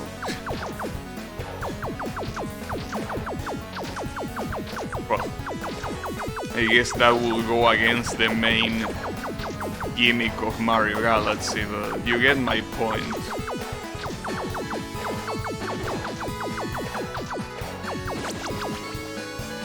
And Super Mario Bros. 2 in the US. Oh yeah, that release was a little bit bork, right? Because it was slightly... It was different from the Japanese version, because in the Japanese version the playable character could be a girl, right? That's something that the USA didn't like, because they are absolute bigots. I think that was the case. or something like that. I don't know. Well, if that was the case, there was a similar case with the anime Sakura, well, Cardcaptor Sakura, right? Apparently that anime in the US shit on the whole lore. Like, it basically delegated the protagonist to a secondary role just because she was a girl. Also, damn, I beat it. Which is pretty funny, but pretty fucked up. Crack ship. Holy shit, dude. That wasn't a name I was expecting to see. The crack ship? Like, isn't crack ship a word that some people use to refer to, like, ships? By ships I mean like couples in fictional media. Like, isn't that a word that people use to refer to ships that make no sense? Because I think it is, which will be pretty funny. Crack ship. I'm assuming this is the final level of the game, because we are pretty much infiltrating Crackman's main, well, I'm assuming it's the main thingy. And after this, there's probably the final boss. Maybe. I don't know. Could be anything.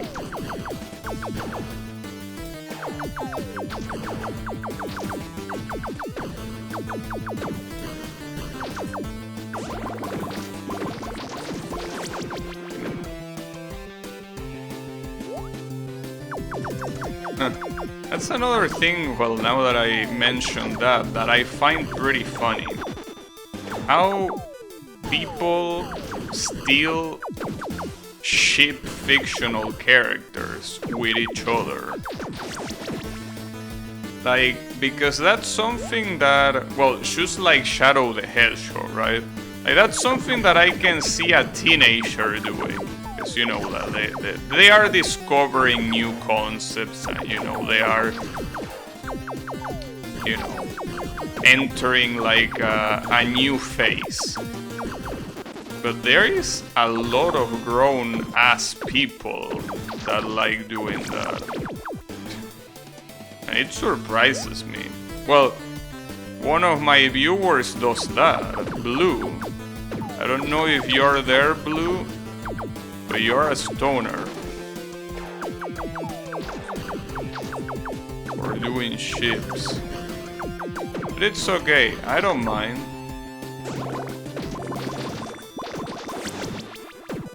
I mean, it's better to do that with fictional characters than to do it with real people.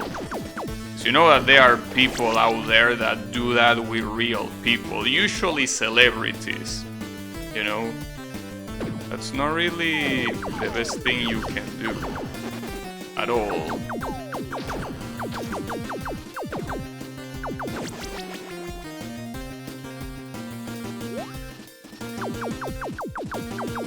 But, you know, to each their own, I guess. To call it for here now? Here for now, sorry, I read that backwards. Alright, have a good one, Draynot, and thanks for hanging out. I'm assuming that the game is probably not gonna take that much longer to end, so I really think this is the final area, but the luck is always appreciated, so thanks for that too. Though, if the game is about to end, assuming this is not gonna take me an eternity, I need to start thinking about what to do as a plan B. That's always the hardest thing to do. What could I do? Well, I guess there is something I could do.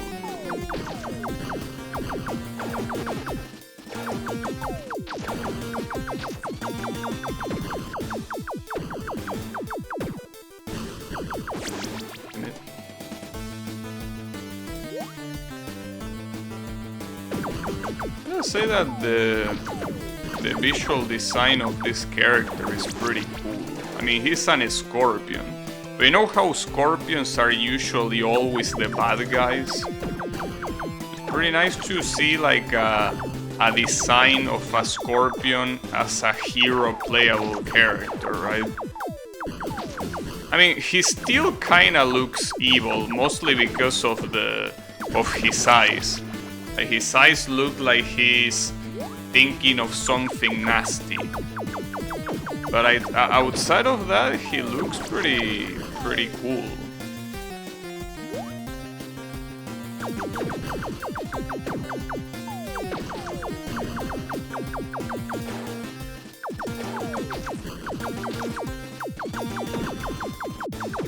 Really wonder if there's any, as I said before, if there's any difference between the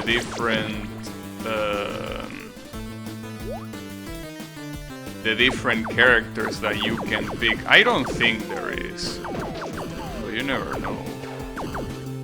Also, that section with the turret and the flying enemies seems to be a problem, because it seems that the flying enemies will not spawn unless you go further. But if you go further, you're gonna have that turret fucking you up. And at the same time, if you try to stay still to wait for the enemies, the turret won't let you do that. But if you try to rush, like I've been trying, you're gonna get killed by the enemies instead. That seems like quite an issue.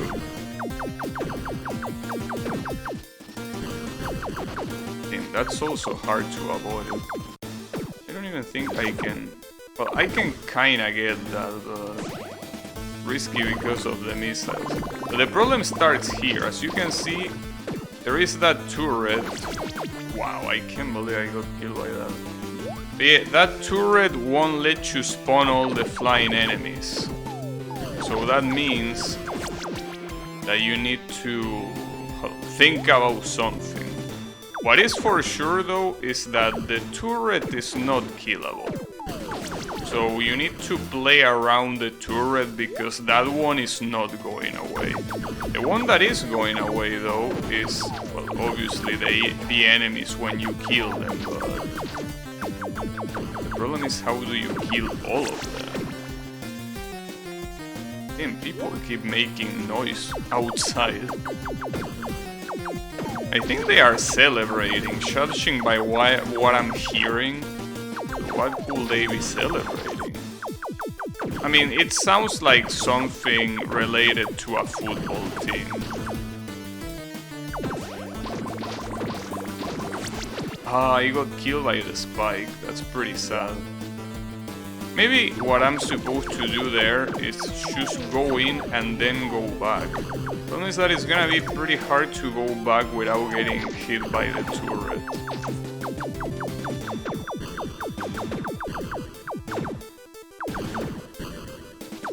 Speaking of turret, these missile turrets are also a problem. Alright. So... I didn't mean to do that. Damn it. I jumped too high. The problem is that I don't know what to even expect after that. That could be... an issue.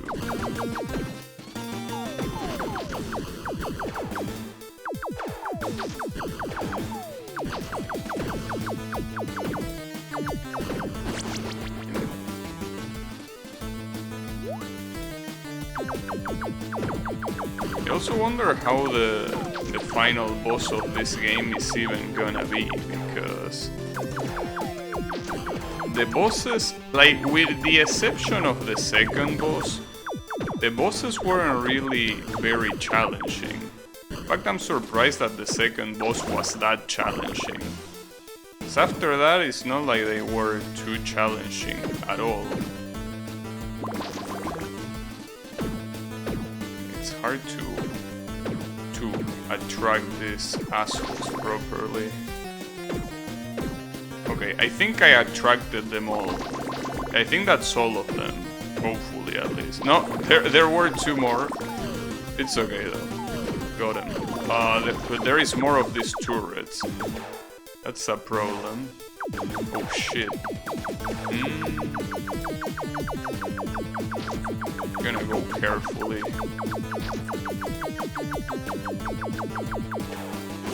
Damn it! I should have fully committed to that jump. It's okay. At least it doesn't seem like those flying enemies that, well, that pretty much look like kamikaze enemies. Those don't seem like they are an actual problem. Which I thought they would be the problem there. Yeah, these enemies here, you need to attract them Dark Souls style. You can't expect to fight them all in a row without getting fucked, you know. Problem is this other turret that is here. Oh, I guess it could have been worse. Oof, that was close. Okay. Here you spam, and then get ready for a laser.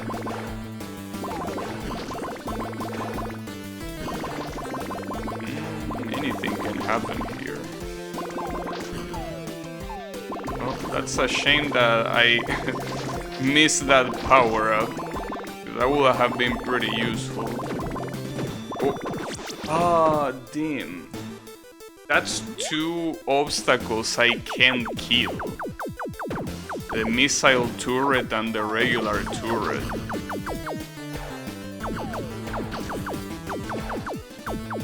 If it was widescreen... Well, that's actually an interesting thing that you mentioned that, because this game has a pretty weird resolution. It's not 4:3. It's also not 5:4. I don't know what resolution, or sorry, what aspect ratio this is supposed to be. Like, I'm not sure, but it's a very vertical aspect ratio. In fact, I wouldn't be surprised if this was a perfect square. Isn't it NES aspect? It might be. I don't know what the NES aspect is though. But it might be. Yeah, it kinda looks like a square to me.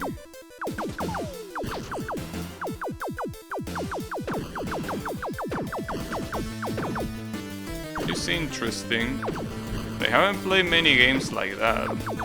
Ah, fuck. I can still get it, but... Okay, that works.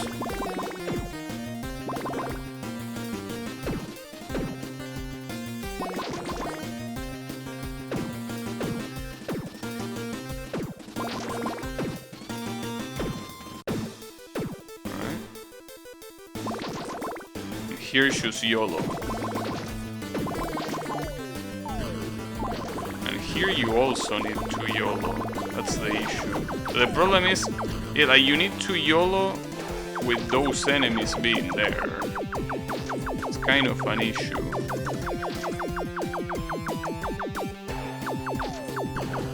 At least this section here with the flying platforms is not very hard. Or it's not as hard as it could be. Like, a section like this could be a lot harder. The problem is this. Wow, okay, that section you need to YOLO it. You can't just stop to think. It's full of things that you cannot kill. And if you don't move out of the way, it's not like they are gonna stop shooting, so... That looks hard. That definitely... looks very hard. Well, I mean, looks hard mostly because I don't know what else to expect. It will be easy, or not. So here you can actually kinda kill those enemies before sighting the turret. Problem is, you still need to do a specific jump to avoid the first shot of the turret, probably.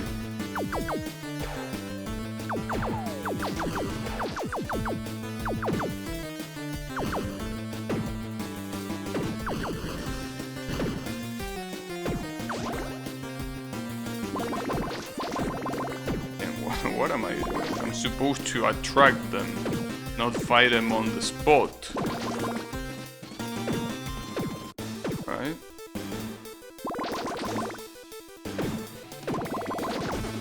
Oh, I forgot all the spikes.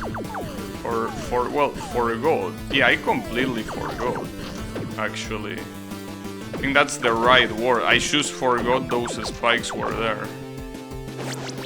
In fact, I don't think I even knew those spikes were there. That's the thing, I can say forgot, but forgetting implies that I knew it at some point. Maybe all this time I got lucky that I didn't hit those spikes, because I legitimately don't think I knew there were spikes there. There was some very interesting tunnel visioning that happened there.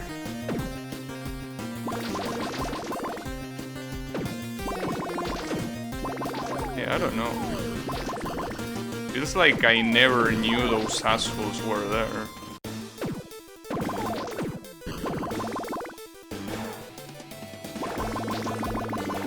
This is not a bad situation so far. Yeah, that's so far. Never know how the situation can change. If I could pick up that shotgun there, it will make that section with all these assholes a lot easier. Oh, I can't believe that. Oh, fuck me! Tim! You... Yeah, in that section it will be really, really useful to have that shotgun instead of that purple shitter. Will be super, super useful to have that shotgun. Like, you could get rid of those tracking, homing missiles so fast, and those enemies, those kamikaze enemies, shouldn't be a problem. Well, that is assuming they die in one hit, which I will assume they do.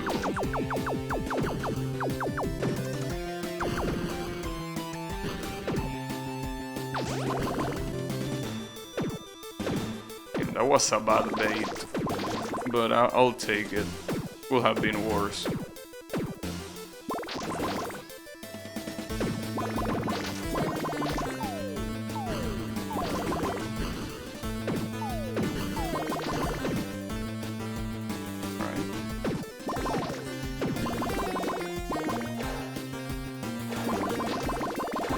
So I guess in that area with the flying platforms, I shouldn't shoot like a maniac. I don't know who is the enemy that throws the shotgun. Well, it's not even an enemy. It's just a flying saucer, or whatever you call that.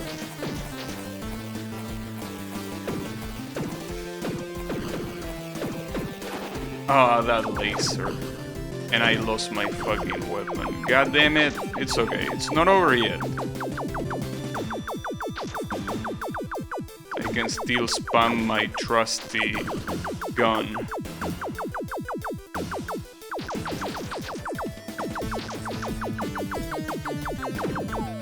Oh no. Are you kidding me? And then there are lasers. Holy shit, alright. You really cannot do that last area with the default gun. Like, that seems impossible. There is so much bullshit. Problem is that turret in the bottom. Because the rest looks very manageable, but that turret in the bottom looks like a real issue. I wonder how far the exit is. Because I want to assume it's not that far from there. But you never know. At least it seems like those missiles despawn if you go far enough. Oh, the problem problem is knowing how much is far enough. Well, not just knowing, but also being able to do it. Oof, that was close.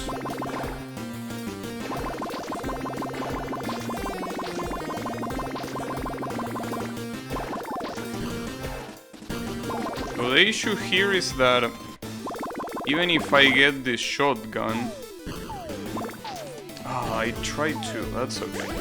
Even if I get this shotgun, the problem is still that one hit makes me lose it. And getting hit in this area is very common. Because it's full of shit! Okay, I didn't get hit. This time around at least. The problem is that this gun still cannot deal with the... I really got hit by that? Oh, come on. The problem being this turret here. I guess I can kinda bait some things, but damn, I didn't even see those bullets. They blend so well with the plain color. Well, plain. It's called a ship. It's a crack ship. The new monster Eds? No, it's not, because it's not a boss, you fucking stoner. No, it's not.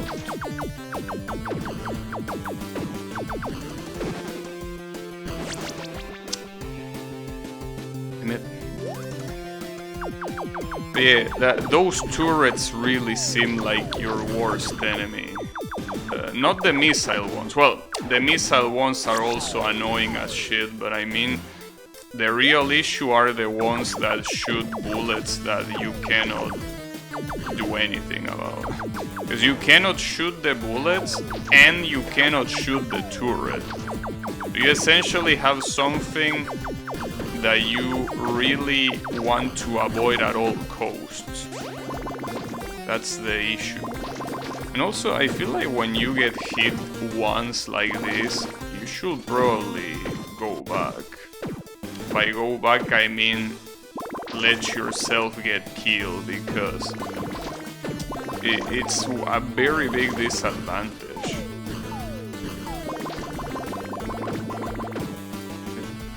Stay there.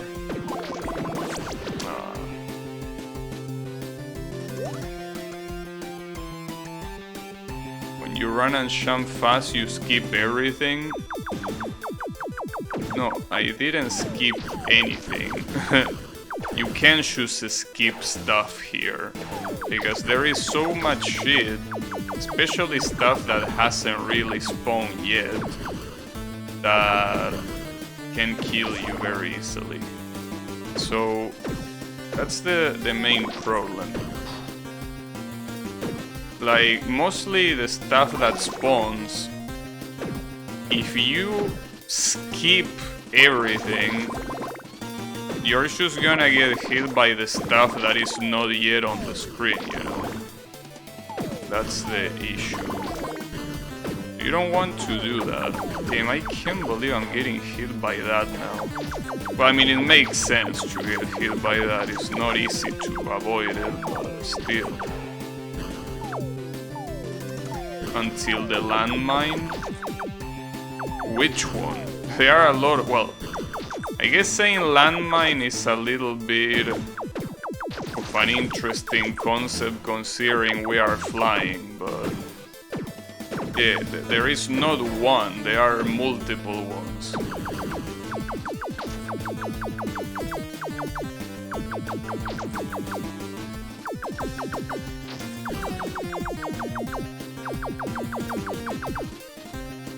So, the problem here is that turret. That's easily the worst part about this section. And the problem is, there is another turret. I guess I could do that. Oh, I killed it. Okay. That's what you have to do. With turrets like this, you want to make the enemies come to you. and there is another one. Fuck. I cannot cheese that one. I cannot cheese that one because that one is way past the spawn. Well, the spawn, I mean the turret, and consequently the bullets it spawns, obviously. Yeah, the Sky Mine. I don't know what to do there, and the worst part is that I don't know if you've seen, though it's probably one of those lasers, but there was a laser after that turret that killed me that kinda looked like one of those random lasers from the... Wow, I miss every shot, nice. One of those random lasers from the previous stage, where you were flying between the missiles. So if they are random lasers for the last part of the screen, that will be a problem. I kinda want to see when they really start spawning, because I didn't see any laser turret, which is bad, because if I didn't see it but they still spawn lasers, it most likely means that the lasers are coming out of nowhere. Hopefully not. Wait, are you still shooting me? Come on, bro. What are you even doing? It wasn't even close. I wish I could play as Rainbow, but no, you cannot do that.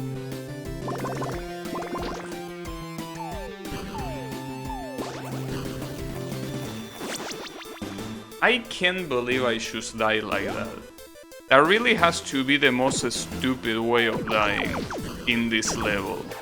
Having the shotgun and dying to that little shover, that really has to be the worst way to die.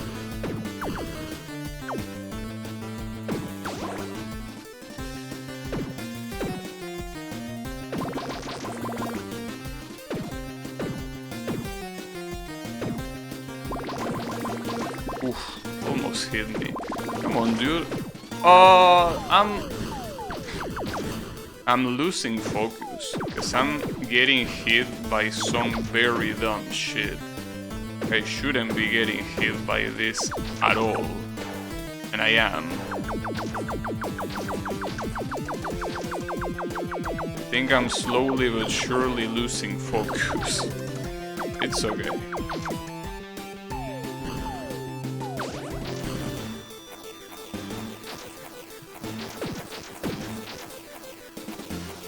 Now that I think about it, I don't think this shotgun will actually help you that much, because it doesn't have that good of a range when it comes to... Wait, I want to see this. Okay, you can still see a laser shoot even if you don't see the laser turret. So I have the hope that, like, at close to my, well, where my PB is, that laser that appears, I want to assume that it belongs to a turret, and I'm just barely not seeing the turret. Because if that's not the case, we're gonna have a problem.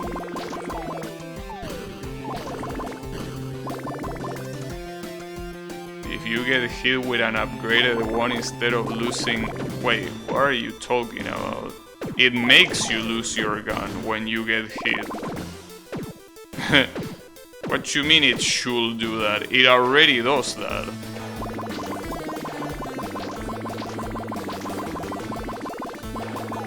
It's just that it also takes health away.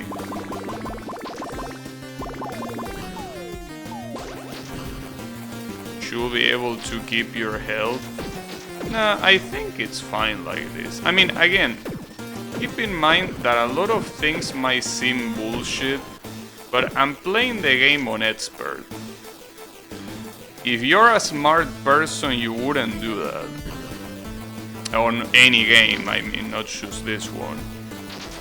So you gotta first take that into account. Wow, I can't believe I'm getting killed by these fucking shovers, dude. 1985 mode. I mean, not really. If this was 1985 mode, you wouldn't have infinite lives. Which is something that I'm very grateful for, having infinite lives. That's something that you cannot take for granted in this type of games.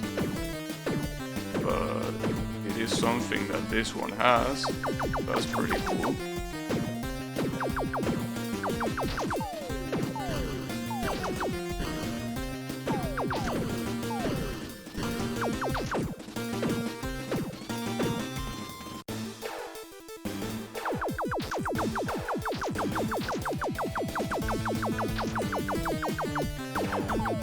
At least that part I can do it a lot faster than how I was doing it earlier. That's something.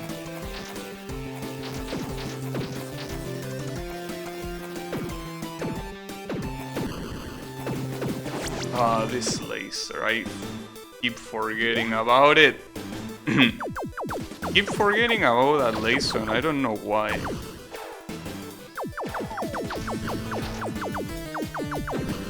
But it's there. Come on, stop getting hit by dumb shit. If you're gonna get hit, wait until that section with 3 turrets. Then you can get hit. In fact, I feel like that section with those turrets, once I like kill the first turret and the first enemies, I will agree with you to just rush it. It's probably a bad idea, but it seems like going slowly doesn't work that well either, so I don't know. Might not be that bad of an idea.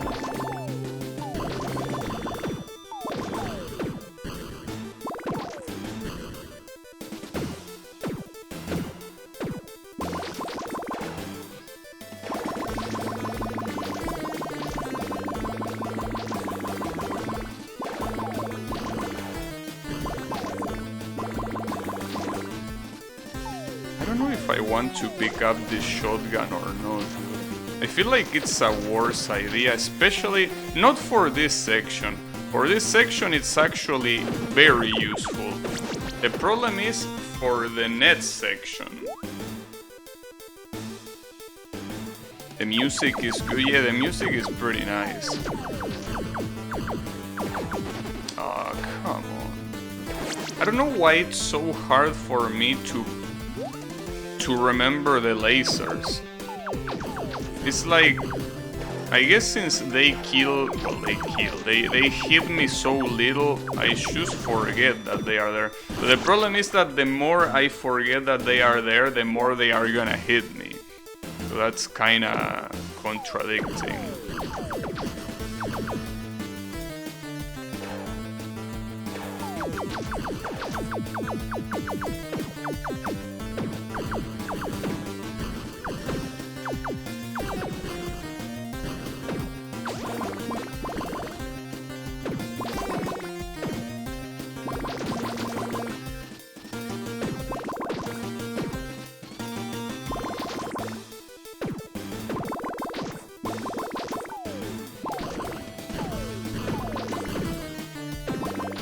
Oof, that was close.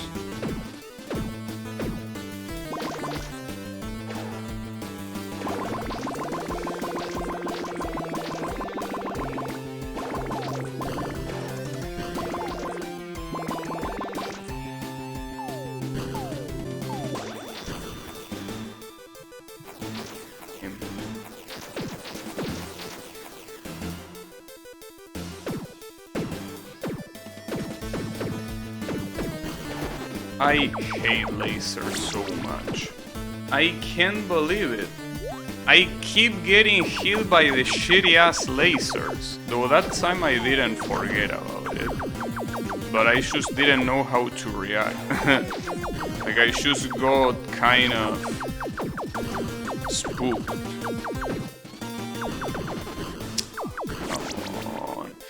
Okay, I want to try something.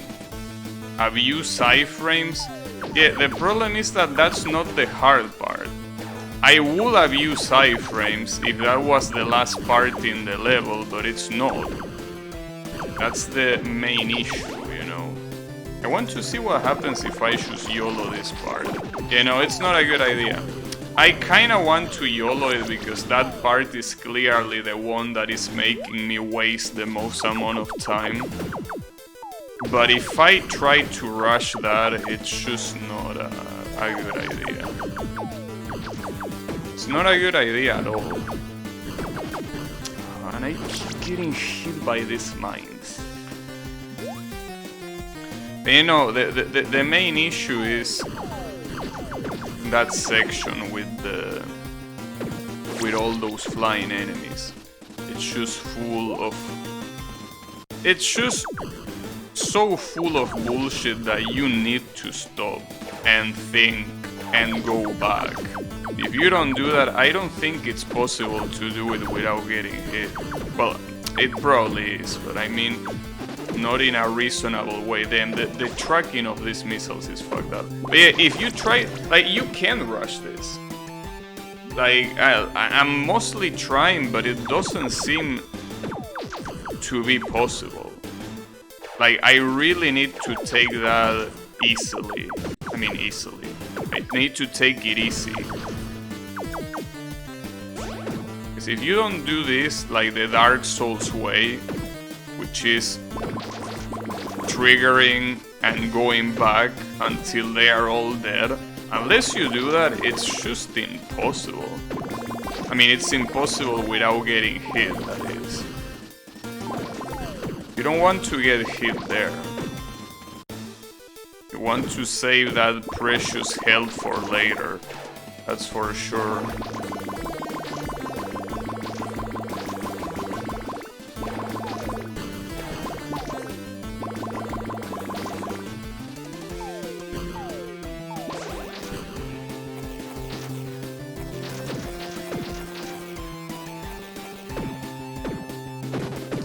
Really?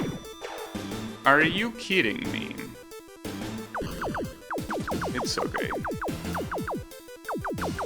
I think there hasn't been a single time that I've been able to reach this part of the level with the non-default gun. I think I destroyed the turret, but I'm not sure. No, now I'm sure. Alright, so that's the thing. The best thing you could do here is YOLO. Problem is that I'm one hit away from death, so I cannot do that. See, that's the problem. You need to kill that turret and then you can chill for a little bit. But until you kill that turret, there's nothing you can do. I think the best way to do it is to choose a spam shot like a madman while you are approaching it. Because if you hit it 5 times, it dies. And you can spam fast enough to do that. You can just do that relatively easily. But yeah, it's still hard. Especially because you need to deal with the turret that is shooting you from below. That's kinda like a big deal.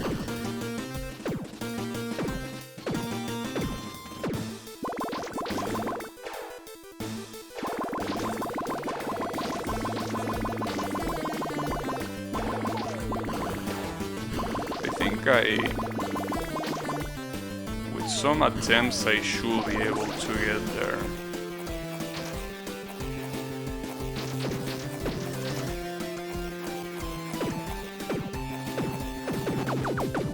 Dude! Like, is there a curse or something that doesn't allow me to do that part without getting hit? Because I feel like there is. There has to be. Like, I just can't believe that I'm getting hit that much in that section. Well, by that much I mean that I'm getting hit every time. Alright, maybe I can do the good old hit and run. But the problem here is, there is a laser on the other side of this. Oof. At least that turret doesn't fire anymore and the laser is static. Oh wow. Oh, that's gonna be nasty. Alright. Oof, that was close. Please. Oh! Oh, nice! Oh, thank God. This is the end of the line for Clash Force. Damn, that wasn't the last area. Damn. That's not the end of the line, there is still more. That was not the last area. And by the way, speaking of which, there wasn't a bonus stage there.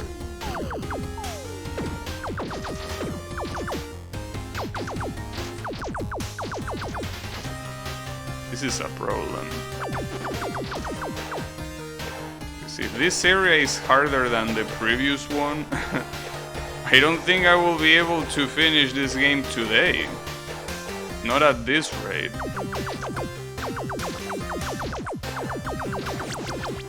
Fucking bitch-ass fish. It's okay. The problem is that it says Gauntlet Area 1. So that probably means there are 3 of these.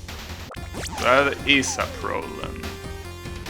That is quite an issue.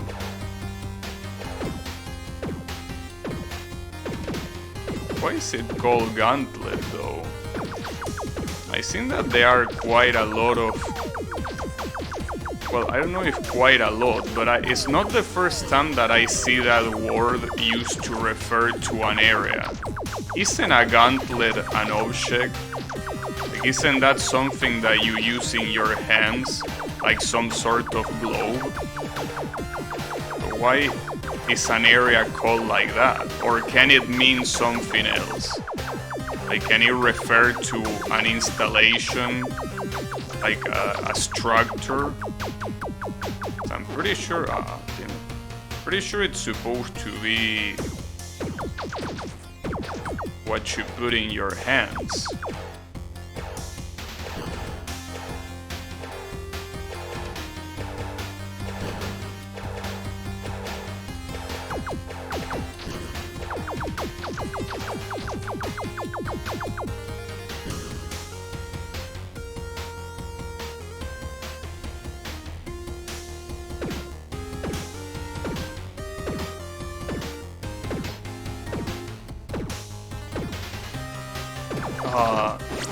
Team, that's such a shitty ass combination, dude. One of the aiming turrets on the top and a laser turret on the bottom. That's so evil. I can't believe it. It can mean a large challenge. A large challenge. Interesting. Didn't know it will be used that way. I still think that it's a little bit dumb to call an area like that. I mean, I understand that maybe it's like the equivalent of calling it like the final challenge or whatever, but still weird.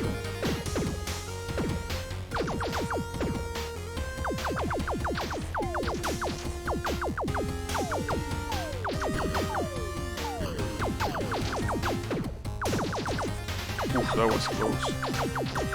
Very close. Too close for my taste. Also, the problem here is that there doesn't seem like there will be any upgrade for the weapon. It seems like you will be using the default one for quite a while.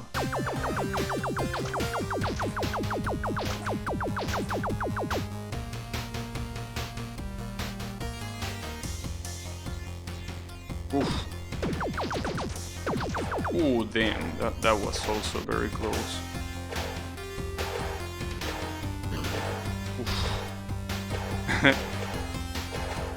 I don't know how I'm avoiding getting hit, dude. It's so close, but that's how. By not doing it. Damn it. What an asshole. The problem here, maybe I can snipe. No, I don't think I can snipe from this side. I probably should get rid of that turret, but I don't think I can do it reliably. Alright, at least I got rid of that turret. Ah, bitch-ass fish. Okay. Ooh. Oh, that asshole sniped me from the other corner. You could call a boss rush a gauntlet? Interesting. Yeah, I guess it makes sense that way.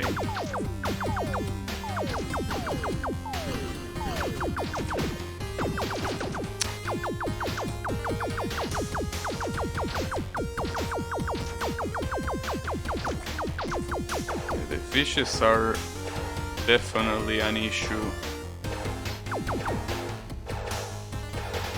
Fishes are for sure an issue. Because here they are relatively easy to spot, because it's not like you have too much to look at. Problem is when there is, like later in the stage, when there is a lot of shit together and they are fishes. It's very hard to spot them because they are very well hidden behind the water. Like you have to look at a very specific spot to spot a fish.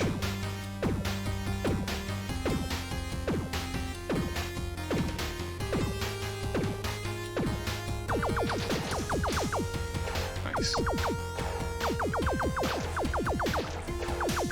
And there is another one nearby. Like if you do that, yeah, you can see it. He didn't really trigger, but I need to kill him from here. If I don't kill him... Wow, I think he can shoot at me, but I cannot shoot at him. That's pretty fair.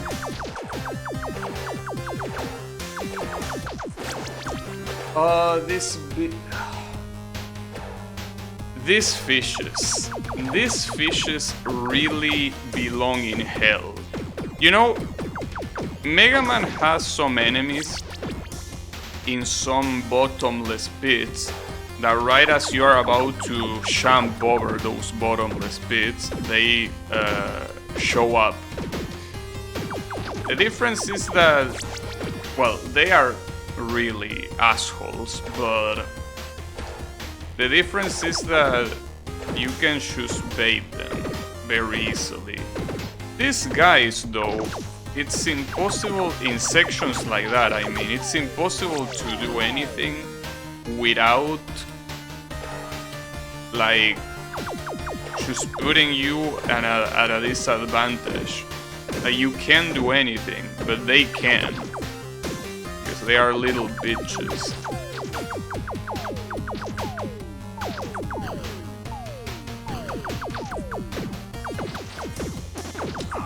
Fuck you. I can't believe I got hit by that. I guess that part with the fishes... Well, the problem is that I don't know if the fishes can shoot back. Because that part with the fishes and the lasers, I probably should have used iframes. Well, if I reach with more than... If I don't get hit before that, that is. So otherwise it will be quite literally impossible.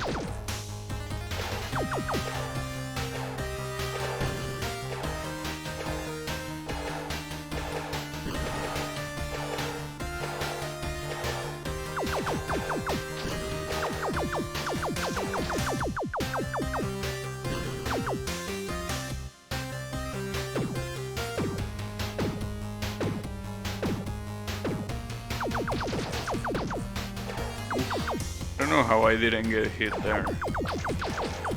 Alright, so this is the part that has the issue. And there are two, that's the problem. As well as the lasers. Also, how is it going, Kael? That's the issue. You need to commit to the lasers, and the lasers are gonna be there. The lasers will be there, no matter what. And, well, the fishes will also be there. You need to take them out. Or rather, you can take them out. The lasers, you cannot take those out. So they will be there, whether you like it or not. Obviously, you need to focus on the fishes more than anything else, but it's still very hard to do so properly.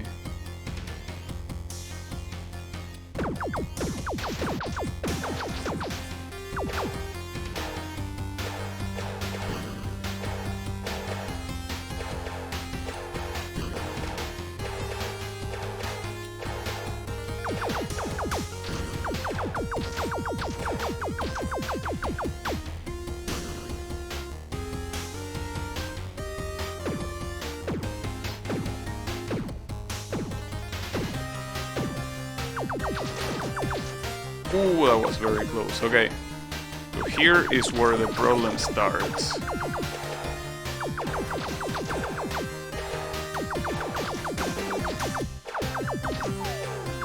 What else should I expect from this? Oh, another turret? Oof. Okay. 2 turrets. At least you can kill those.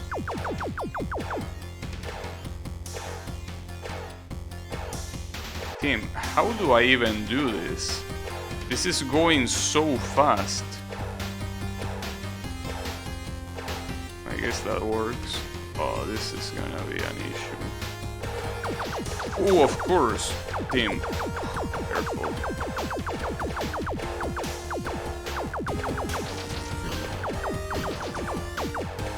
Wow, I got extremely lucky.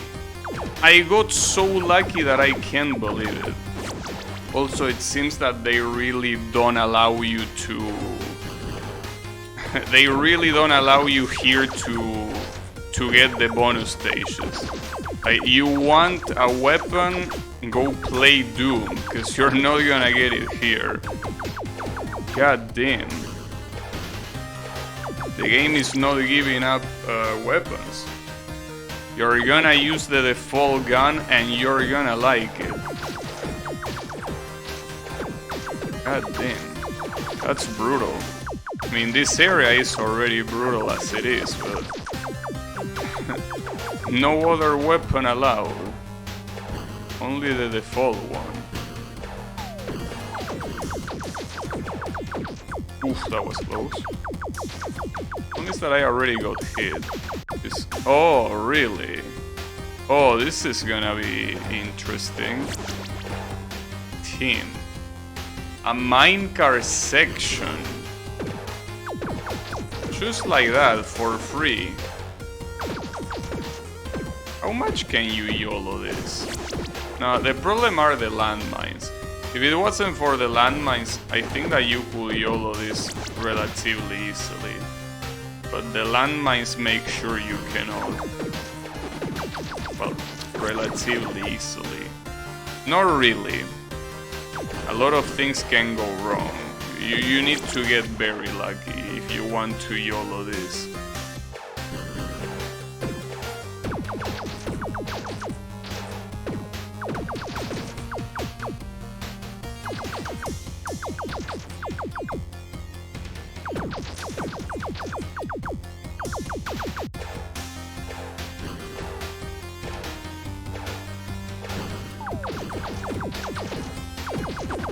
Ah, fucking turrets, dude. Damn, not getting hit by these lasers is gonna be impossible, right? I mean, you need to have the right timing. You need to ride a minecart at the right time, but it seems a little bit hard to calculate.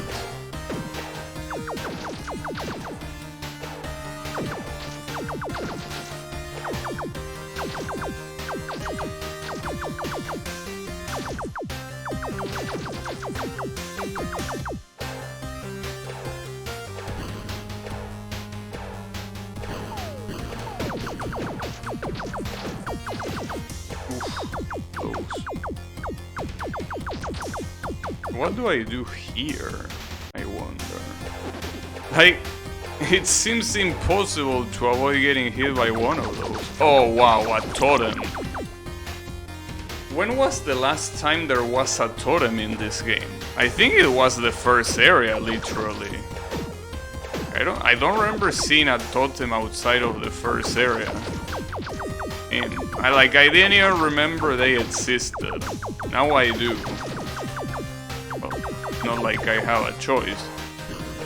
Yes, now I remember.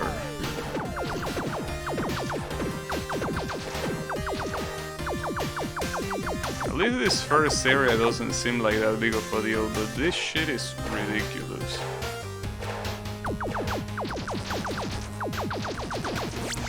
And he also doesn't die fast.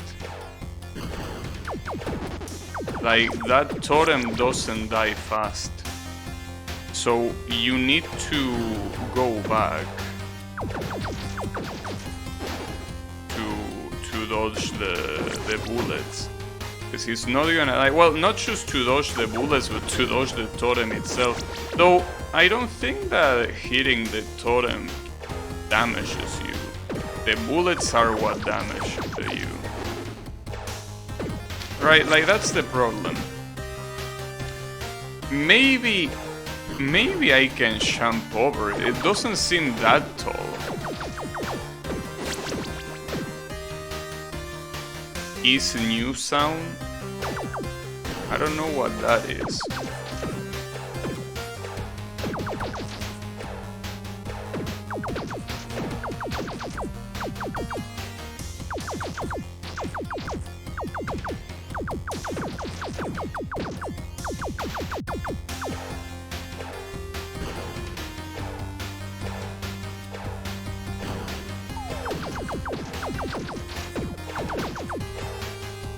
One of the big circles.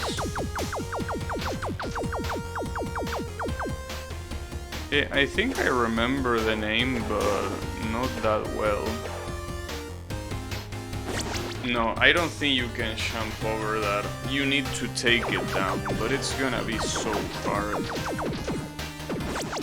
It really will be hard. Now, see, here is the problem. Like, I've been thinking about something here. Now, it might be obvious, but maybe it's not that obvious. Does this game save your progress? Because I don't remember seeing continue as one of the menus. Not to mention that if you press pause, it says main menu. Like, I want to assume it saves. That's the thing, I'm playing in a difficulty that is clearly not intended for first-time players. And maybe they intend you to beat this in one sitting. And if that's the case, that will be a problem. I think they are nearing 100 albums. Let's see. Easy way to check, open the game a second time. I'm pretty sure that Steam doesn't allow you to do that. They do electro and all songs sound the same. I mean, that's a criticism of the genre, I think, more than than the circle.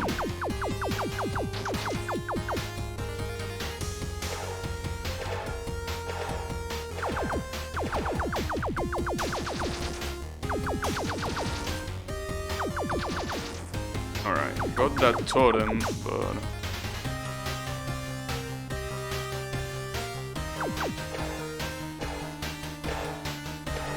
Shit. Really? Tim, this is brutal.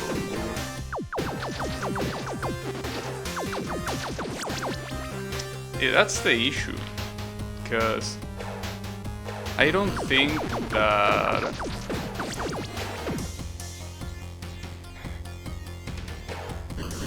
I don't think I can beat this game today. I mean, I could push myself to beat it today. I mean, it's Friday after all. Tomorrow I don't need to wake up early. But I think that that's not a good idea.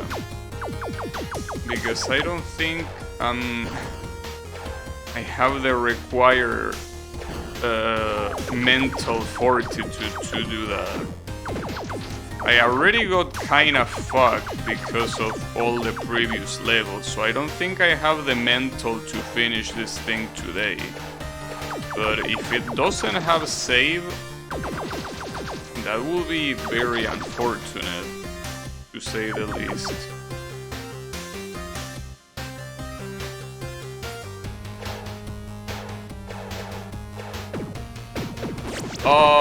Dude, what the fuck is that? You eat a good lunch? I don't think that matters. It's not about physical stamina, it's about mental stamina. That previous level really took a toll on my mental stamina.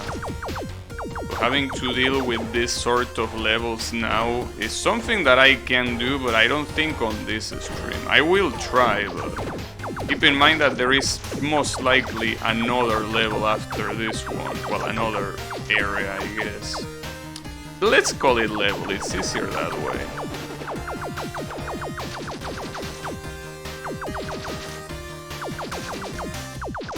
And it's a lot harder than it looks to dodge those bullets.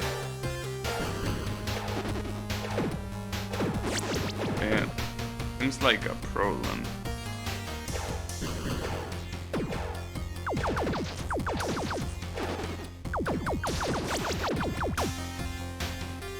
I don't know what to expect. That's the issue, because it could be either way. They could either save it or not save it, and you wouldn't know. But obviously, if it doesn't save it, I'm not gonna bother to start it over again. That's why it's important to know. So otherwise I need to go balls in right now to beat it. But this combination of lasers and minecarts, it's so fucking bad. Because it's like they kinda move at the same speed, so there is not much that you can do there. Wait a second. You can go to the left. Well, you can fall there, but obviously you cannot ride those minecarts because of the ceiling. That would have been a very nice exploit if it worked, but it doesn't.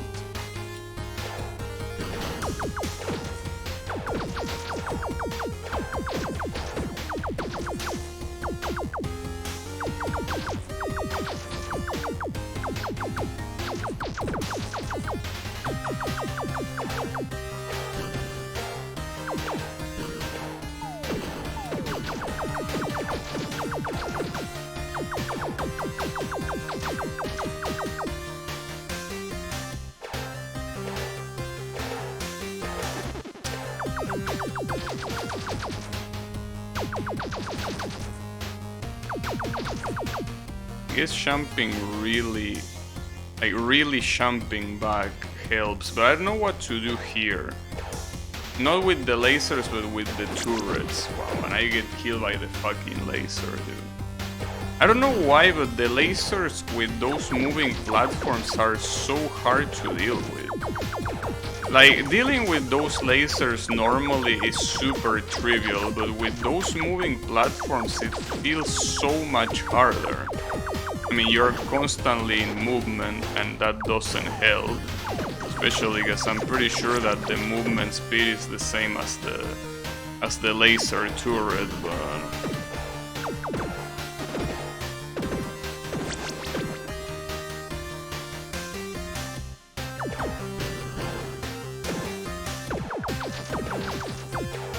I guess something that I can do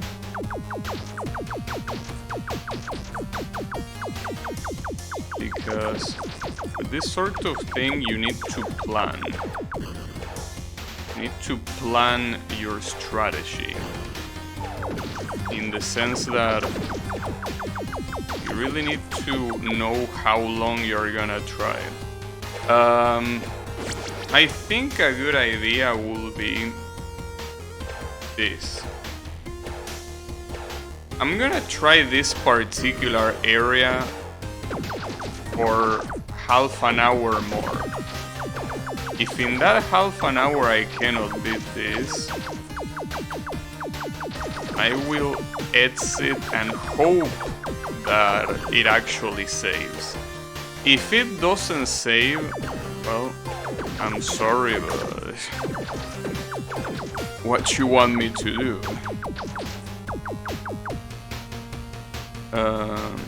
But yeah, I think that's gonna be the plan. That's the strategy. I think that's a good strategy.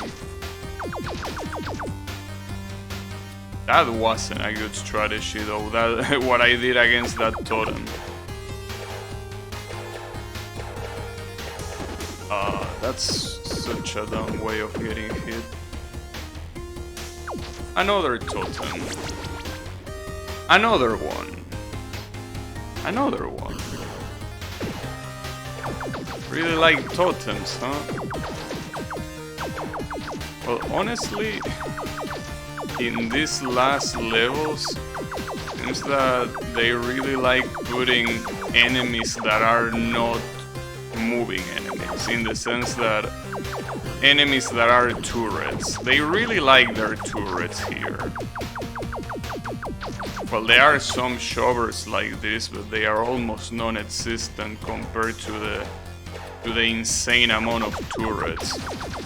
I will count the totem as a turret, dude. I mean, it's functionally a turret here. At least there is an infinite amount of platforms, so you can just keep jumping back. And there's not any issue with that.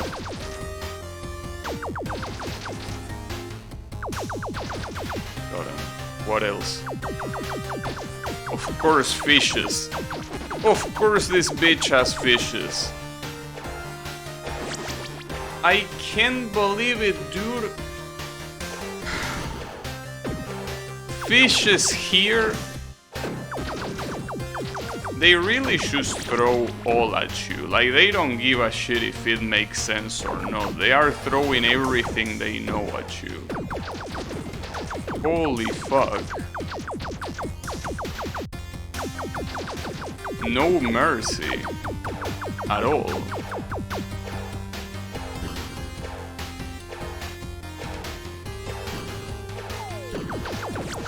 Like, merciless. Absolutely merciless.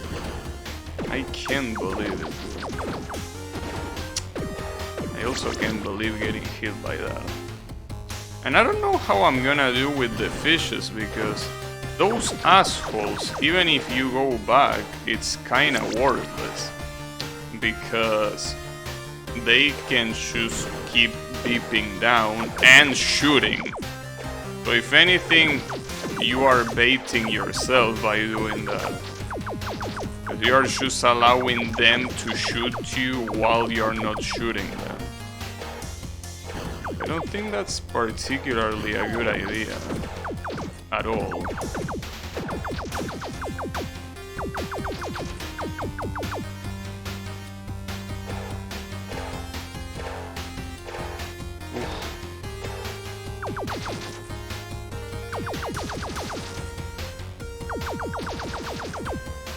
I thought they were gonna shoot, but they didn't.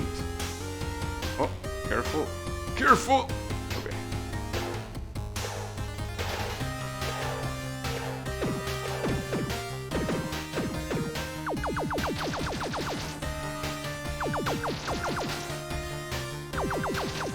Alright.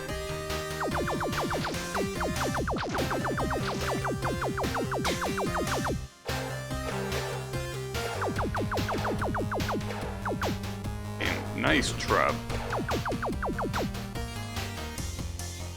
Alright, what sort of bullshit can I expect here is my question. Another totem. Well, at least that one you can just snipe it from afar. More fishes! Of course! Oh, wait, that's the exit. This is so chokeable. No. Oof! Alright. Oh no! The obligatory elevator section! Oh, why do you do this to me? Why are you like this? Oh, it's okay.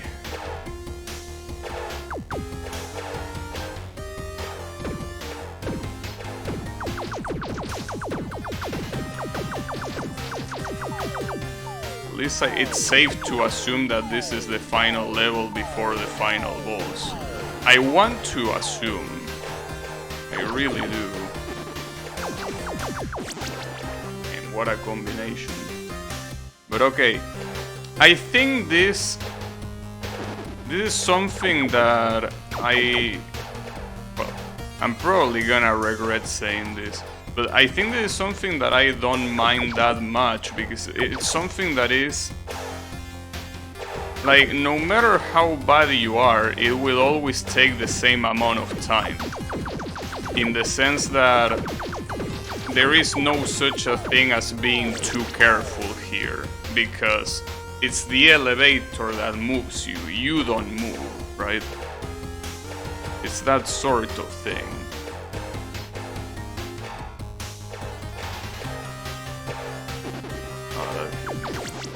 But it's okay, I can see the end getting closer at least. So I believe in myself beating this today. Well, unless you tell me that after this gauntlet area there is another area. If there is another area after this, oof, that will be a problem. But if this is the last level before the final boss, this should be very doable. Like, without a doubt, this should be doable.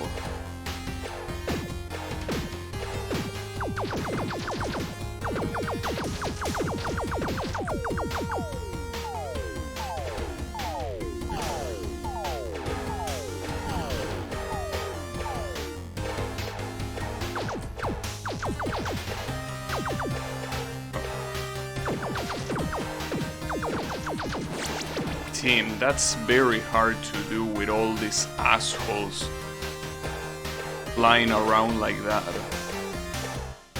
It really is. And I think that that's the section that you need to save a hit for. Like, it seems like it's the section that you will want to tank. It really is. At least, well, I probably shouldn't speak yet, but I find it very hard to believe that there's gonna be fishes here. Like, how will they even fit them? So that's one positive thing. That the chances of there being fishes here is quite low. And those flying bitches don't stop spawning there. It's not like you should kill a bunch and you move on to the next thing. No. It's non-stop bullshit.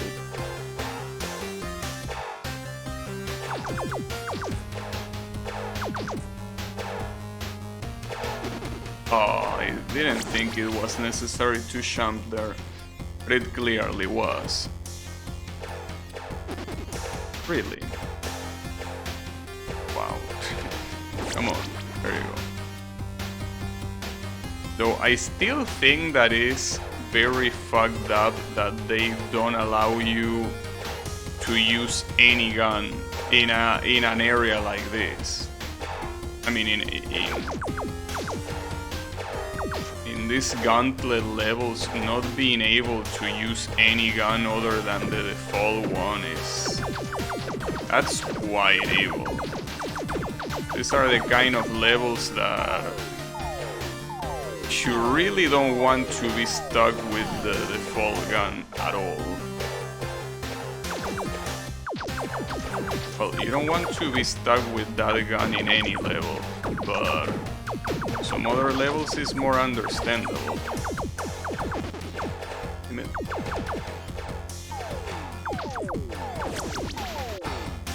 I don't know how much I need to survive, dude. I really don't know how long this level could be. You will think that that section with those guys that feel like they don't stop spawning, that will be the last one, but I don't think that's the case. So they don't have infinite spawn. I think there is 8 of them. It could be worse, but still fucked up.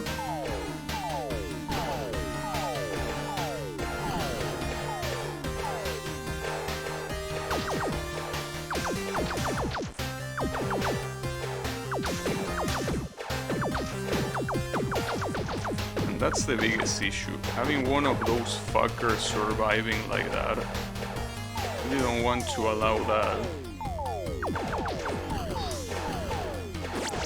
Ah, damn it. Probably should have gone to the right there.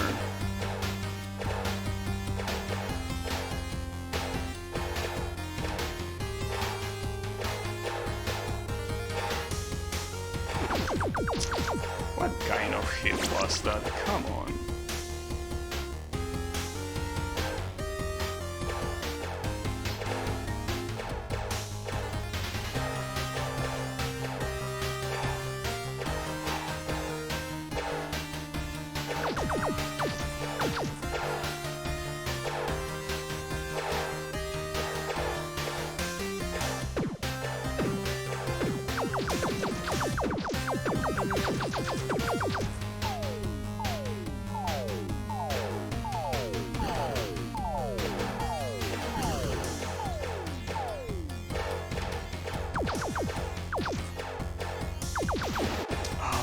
The worst part is that when those assholes are out of the screen, they don't despawn, they keep on coming. That's the main issue.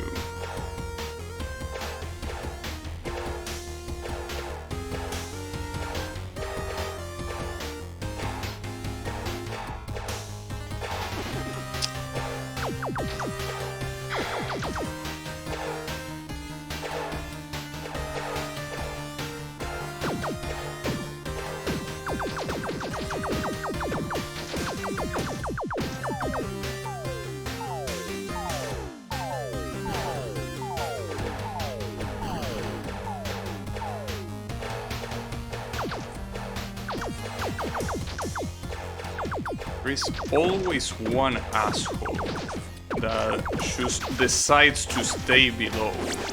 Because, you know, he just felt like it. And that's the issue. The laser show that comes afterwards really requires you to focus a lot on positioning, which is something that is very hard to do when those assholes are following you like that. So you really need to kill them, but sometimes depending on your positioning, it becomes very hard to do so.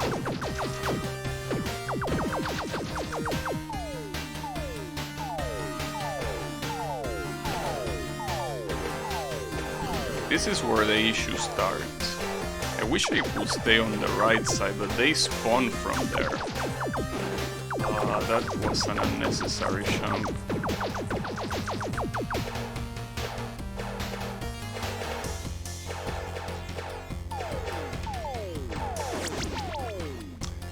On that one, I think I stayed on the left. Like, instead of trying to dodge those bomb drops, I should kill the enemies that were dropping them.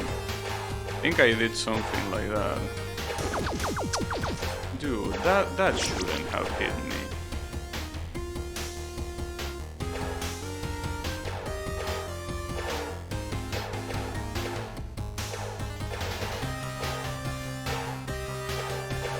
I really do wonder how long the elevator section is gonna be. It could be very long.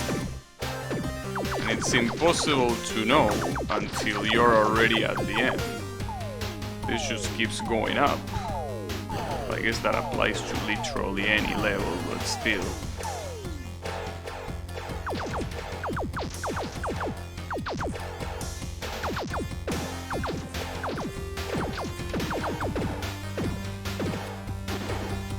Wait, what hit me there? Probably a laser, I would assume. Oh. Yeah, that was dumb of me to stay there. Damn it.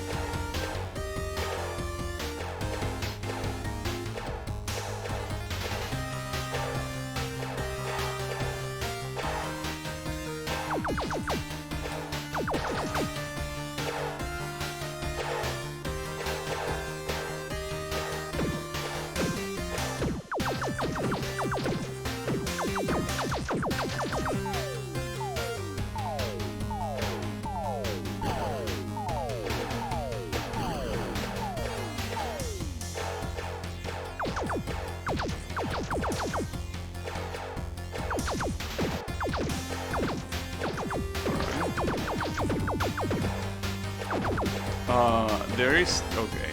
I need to be careful with that bitch then. That laser that comes from above. Oh, that's the end! I think. I think I saw the camera stopping. That has to be the end, unless there is like a second part. But yeah, the camera stopped before I died. Because obviously the camera stops when you die. But I think, unless I'm hallucinating, which at this rate I wouldn't be surprised if I was. But I think the camera stopped for a moment before I die. Which means that that should be the end. I mean, it cannot mean anything else, I will assume.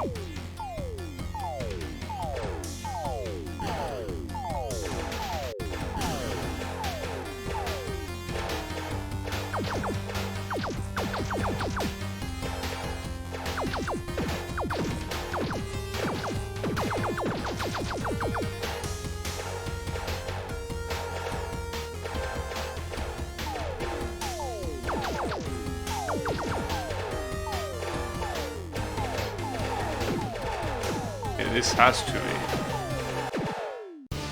Oh, nice. Oof. And is this gonna be the final boss is my question. And if it is, how hard are you gonna be? Seems like he has a Space Invaders theme by going down like that. Something tells me he's gonna have 2 phases minimum.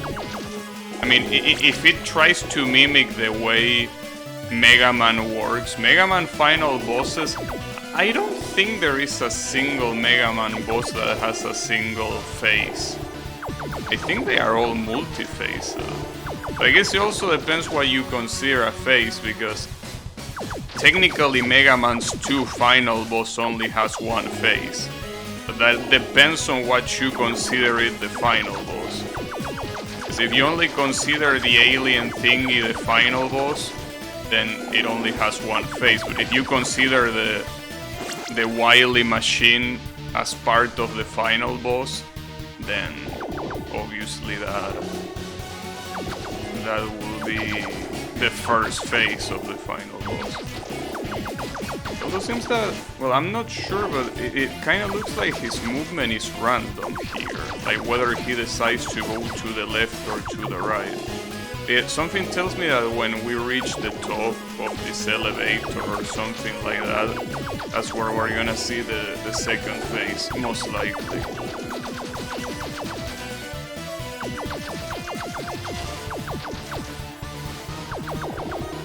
He also doesn't really seem like... Oh, okay, that's what I get for talking. I was gonna say it doesn't seem like he's getting harder. But yeah, I just needed to see those laser turrets there. I guess depending on when those turrets spawn, I think they spawn at 25%. In which case, it might be a smart idea to try to not damage him until he's at the bottom. So for example, here he's at 28%, so I could wait until he goes all the way down. And when he comes all the way down, that's when I can start blasting him without dying, that is. Because if you die, it kinda defeats the purpose of doing that. So I gotta say that Mr. Crackman looks a little bit weird in that capsule. I mean, it's not like he's supposed to be good looking, but he looks especially ugly there. Hey, look at that face. Not a face that that is easy to look at.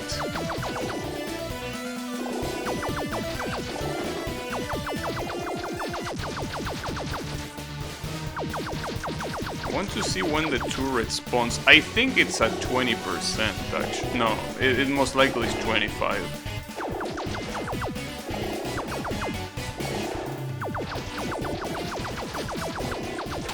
Got your ass. But he might have a second phase. Let's see. Crack Attack.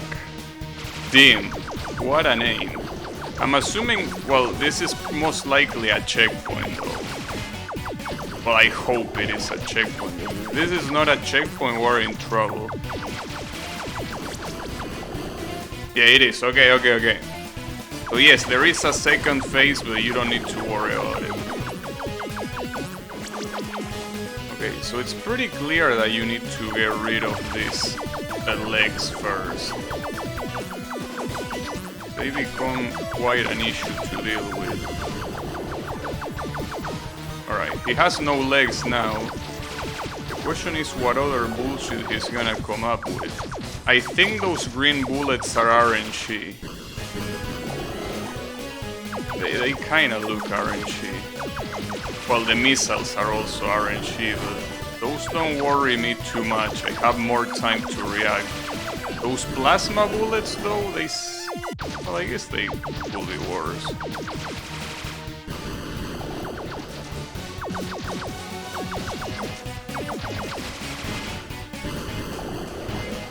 Oh, he also likes dropping mines when he is running out of health. So that's an interesting one. I also wonder if it's a good idea to leave at least one of these legs alive. Because I think he wastes time, right? Or does he waste time even if they are dead? Well, when one of them is dead, he does the animation, which wastes time for him. But if both are dead, I don't know if he does it. So maybe it might be worth to leave one alive. Let's see. No, he still does the animation even if both are dead. Okay. In that case, it's obviously what you need to do to take out the legs first.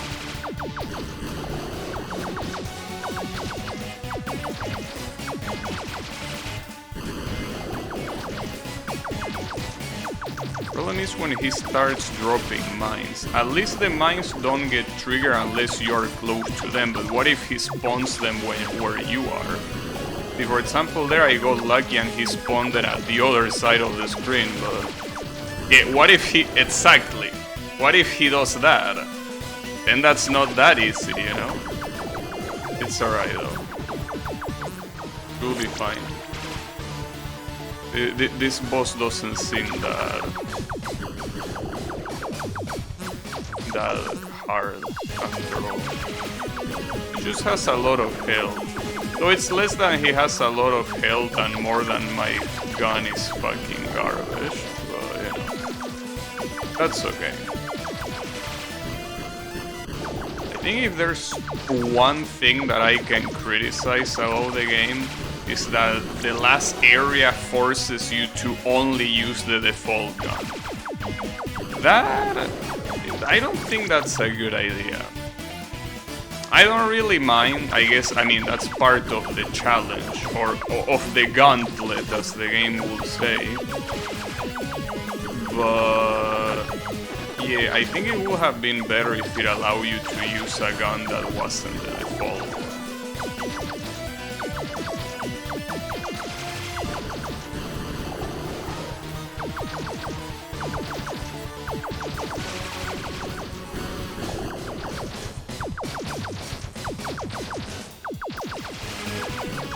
I wonder when he starts summoning the landmines. Well, it might be either 30 or 33%, one of those. Probably 30, I'm not sure though. Also, I gotta tell you that my right hand is starting to get tired of spamming the shot button. But I can't resist. I'm not that old yet, come on, you can do it. You're still not at the age where I need to worry about that. So keep going.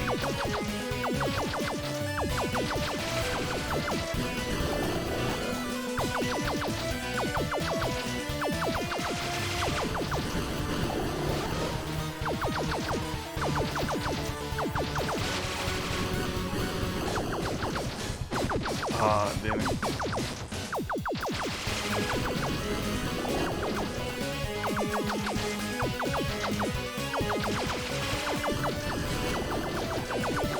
Oh, nice.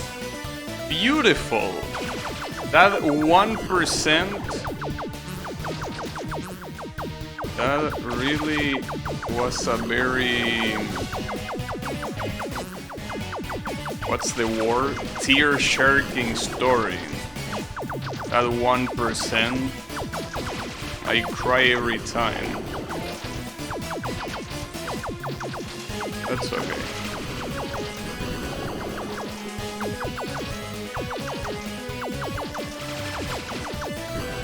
It's not really a hard boss. It's mostly a boss that depends a lot on RNG, but it's not a hard boss at all. But yeah, I gotta tell you that my right hand is starting to tell me to stop. I can't stop now, obviously. This is most likely the final boss. But yeah, my poor hand is getting slightly tired. You know, I'm not gonna use Shoitoki especially now, you know? After getting to the end of the game, it really is not a good idea.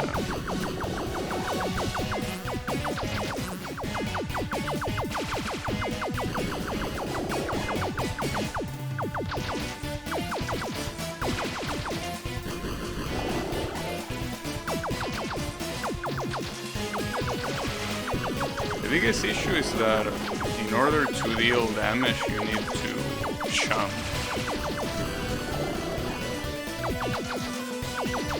It makes it quite hard to deal a substantial amount of damage.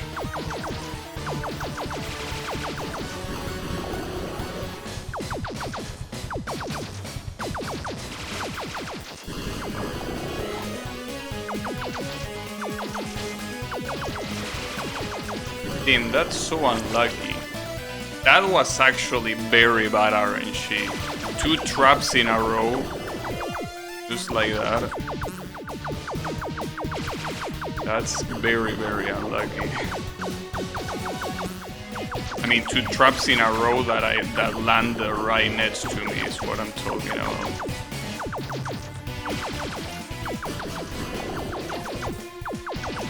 So you can see in 75% is where his plasma bullets become red and the hitbox is bigger. Well, I don't know if the hitbox is bigger, but at least the sprite is bigger. It would be stupid if only the sprite was bigger, so I'm assuming that also the hitbox has a bigger size.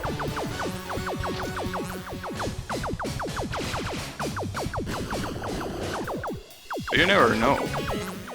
There are a lot of games where they put stuff only to make it look intimidating, but it doesn't have any other difference.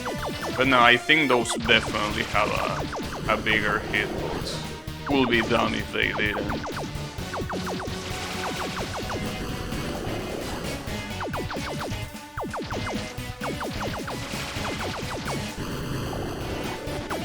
Speaking of hitbox, something that doesn't have a very big hitbox are the missiles. Which I'm very glad for, because if they have big hitboxes, they will be very hard to dodge if you get unlucky, you know.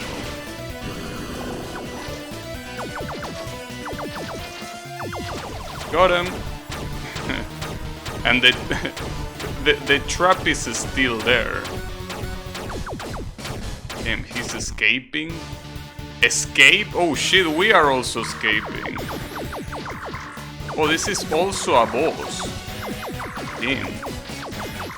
This is gonna take a long ass time. Holy shit. Taking him out. I don't even know if there is RNG here. Like, I don't know if his movement looks RNG. Like, I thought he was bouncing off of the... I mean, off the borders, well, the borders, I mean the sides of the screen, but I think he actually is randomly moving. What's not random is the frequency where he shoots. He's shooting at a fixed interval, 2 bullets at a time.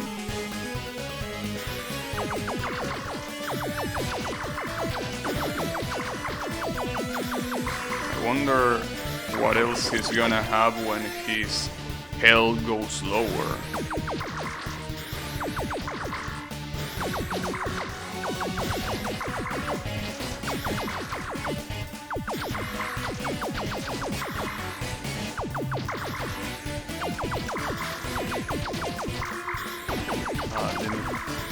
Maybe he's gonna shoot more bullets.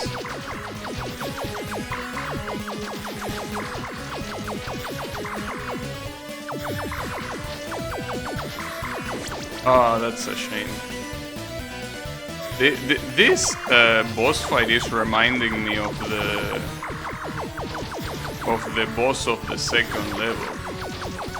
That so far, I mean, at this rate, I don't know how many more phases this boss is gonna have, but if this is the very last one, that second boss was still the hardest in the game. Which is not saying much, because really the bosses in this game are not really that hard. What's clearly hard are the stages. Got him! And we got a parachute. You haven't seen the last of me, Crackman says. Boom.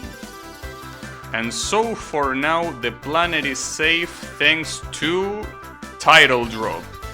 Clash Force. Damn, what a game. I gotta say, that was some impressive shit. I gotta say, that was very good. Like, developers, you did a very good job here. I gotta tell you, like, this game seems like it has everything that it should have. It's straightforward, it's challenging, there is no bullshit. It's perfect.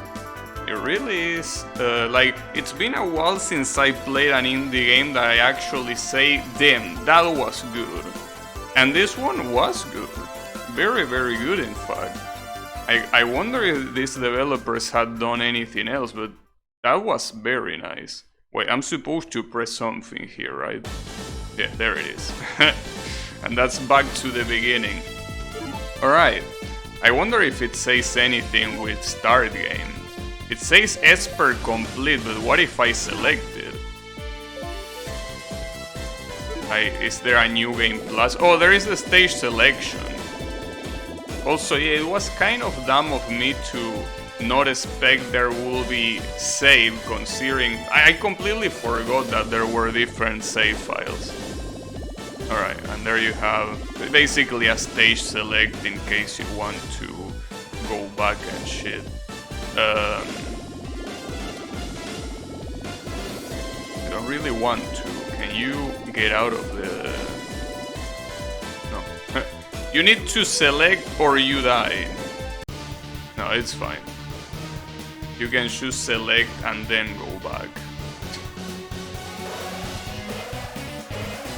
Yeah, no, we are not stopping him again. We stopped him once. I think we don't need to do it again. Don't worry about it. Did you steal the crack? That's the real question. Because I mean, if the guy is called Crackman, it's probably because he has a lot of that. I want to check what achievements the game has, because this game has achievements and I didn't get them all, most likely. So I want to see what sort of achievements this game has. Well, beating it on expert mode is an achievement, which I got. But oh, that's a problem. You want... Okay, so basically every difficulty is a different achievement. Wow, beat the game without dying once on the save file. Now that's hardcore.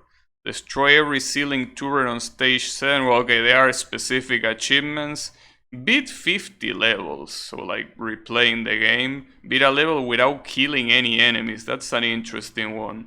Jump over the first totem pole in stage 2. Oh, I didn't know you could do that. Alright, well... I actually kinda want to see if the characters have something different in them. Because that's the thing, on the same save file you can pick different characters.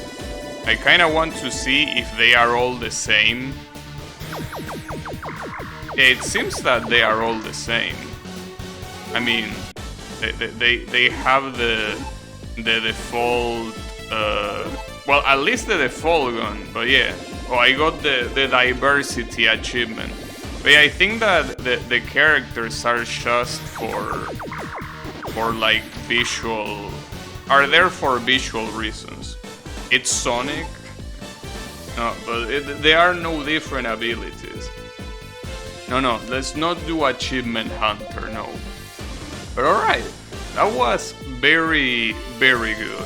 You can even have practice in case you really suck at the game. Oh, this is a tutorial, never mind. Never mind, this is just a tutorial, my bad. That's the practice. You can also see the credits. Wait a second. The credits, that's right. I didn't see the credits. Now that I think about it. Right? Because it say that everything is fine thanks to the... Also, yeah, they are healing items. Not if you play... Actually, they are healing items and shields if you actually play this game in a difficulty that is not expert. There you have the credits. Yeah, the credits didn't appear when you finish the actual game. That's quite funny. So yeah, shoutouts to these people that made the game. All of this. Good shit. I guess there is an achievement for beating the tutorial that I probably didn't get. Oh, never mind, there isn't. The casual... The completion... No. Fuck you and your completion. Yeah, thanks to the Crack Force, the day said. But yeah, very good game. I'm gonna see if these developers made something else, but you did a very good show. I'm positively surprised by this game. It even makes me want to leave a review, which is something that I never do, but hey, good stuff. So, thanks everyone a lot for watching, thanks to the developers for making the game, and I'll see you on the next stream, well, with something else. So, have a good one everyone, and take care.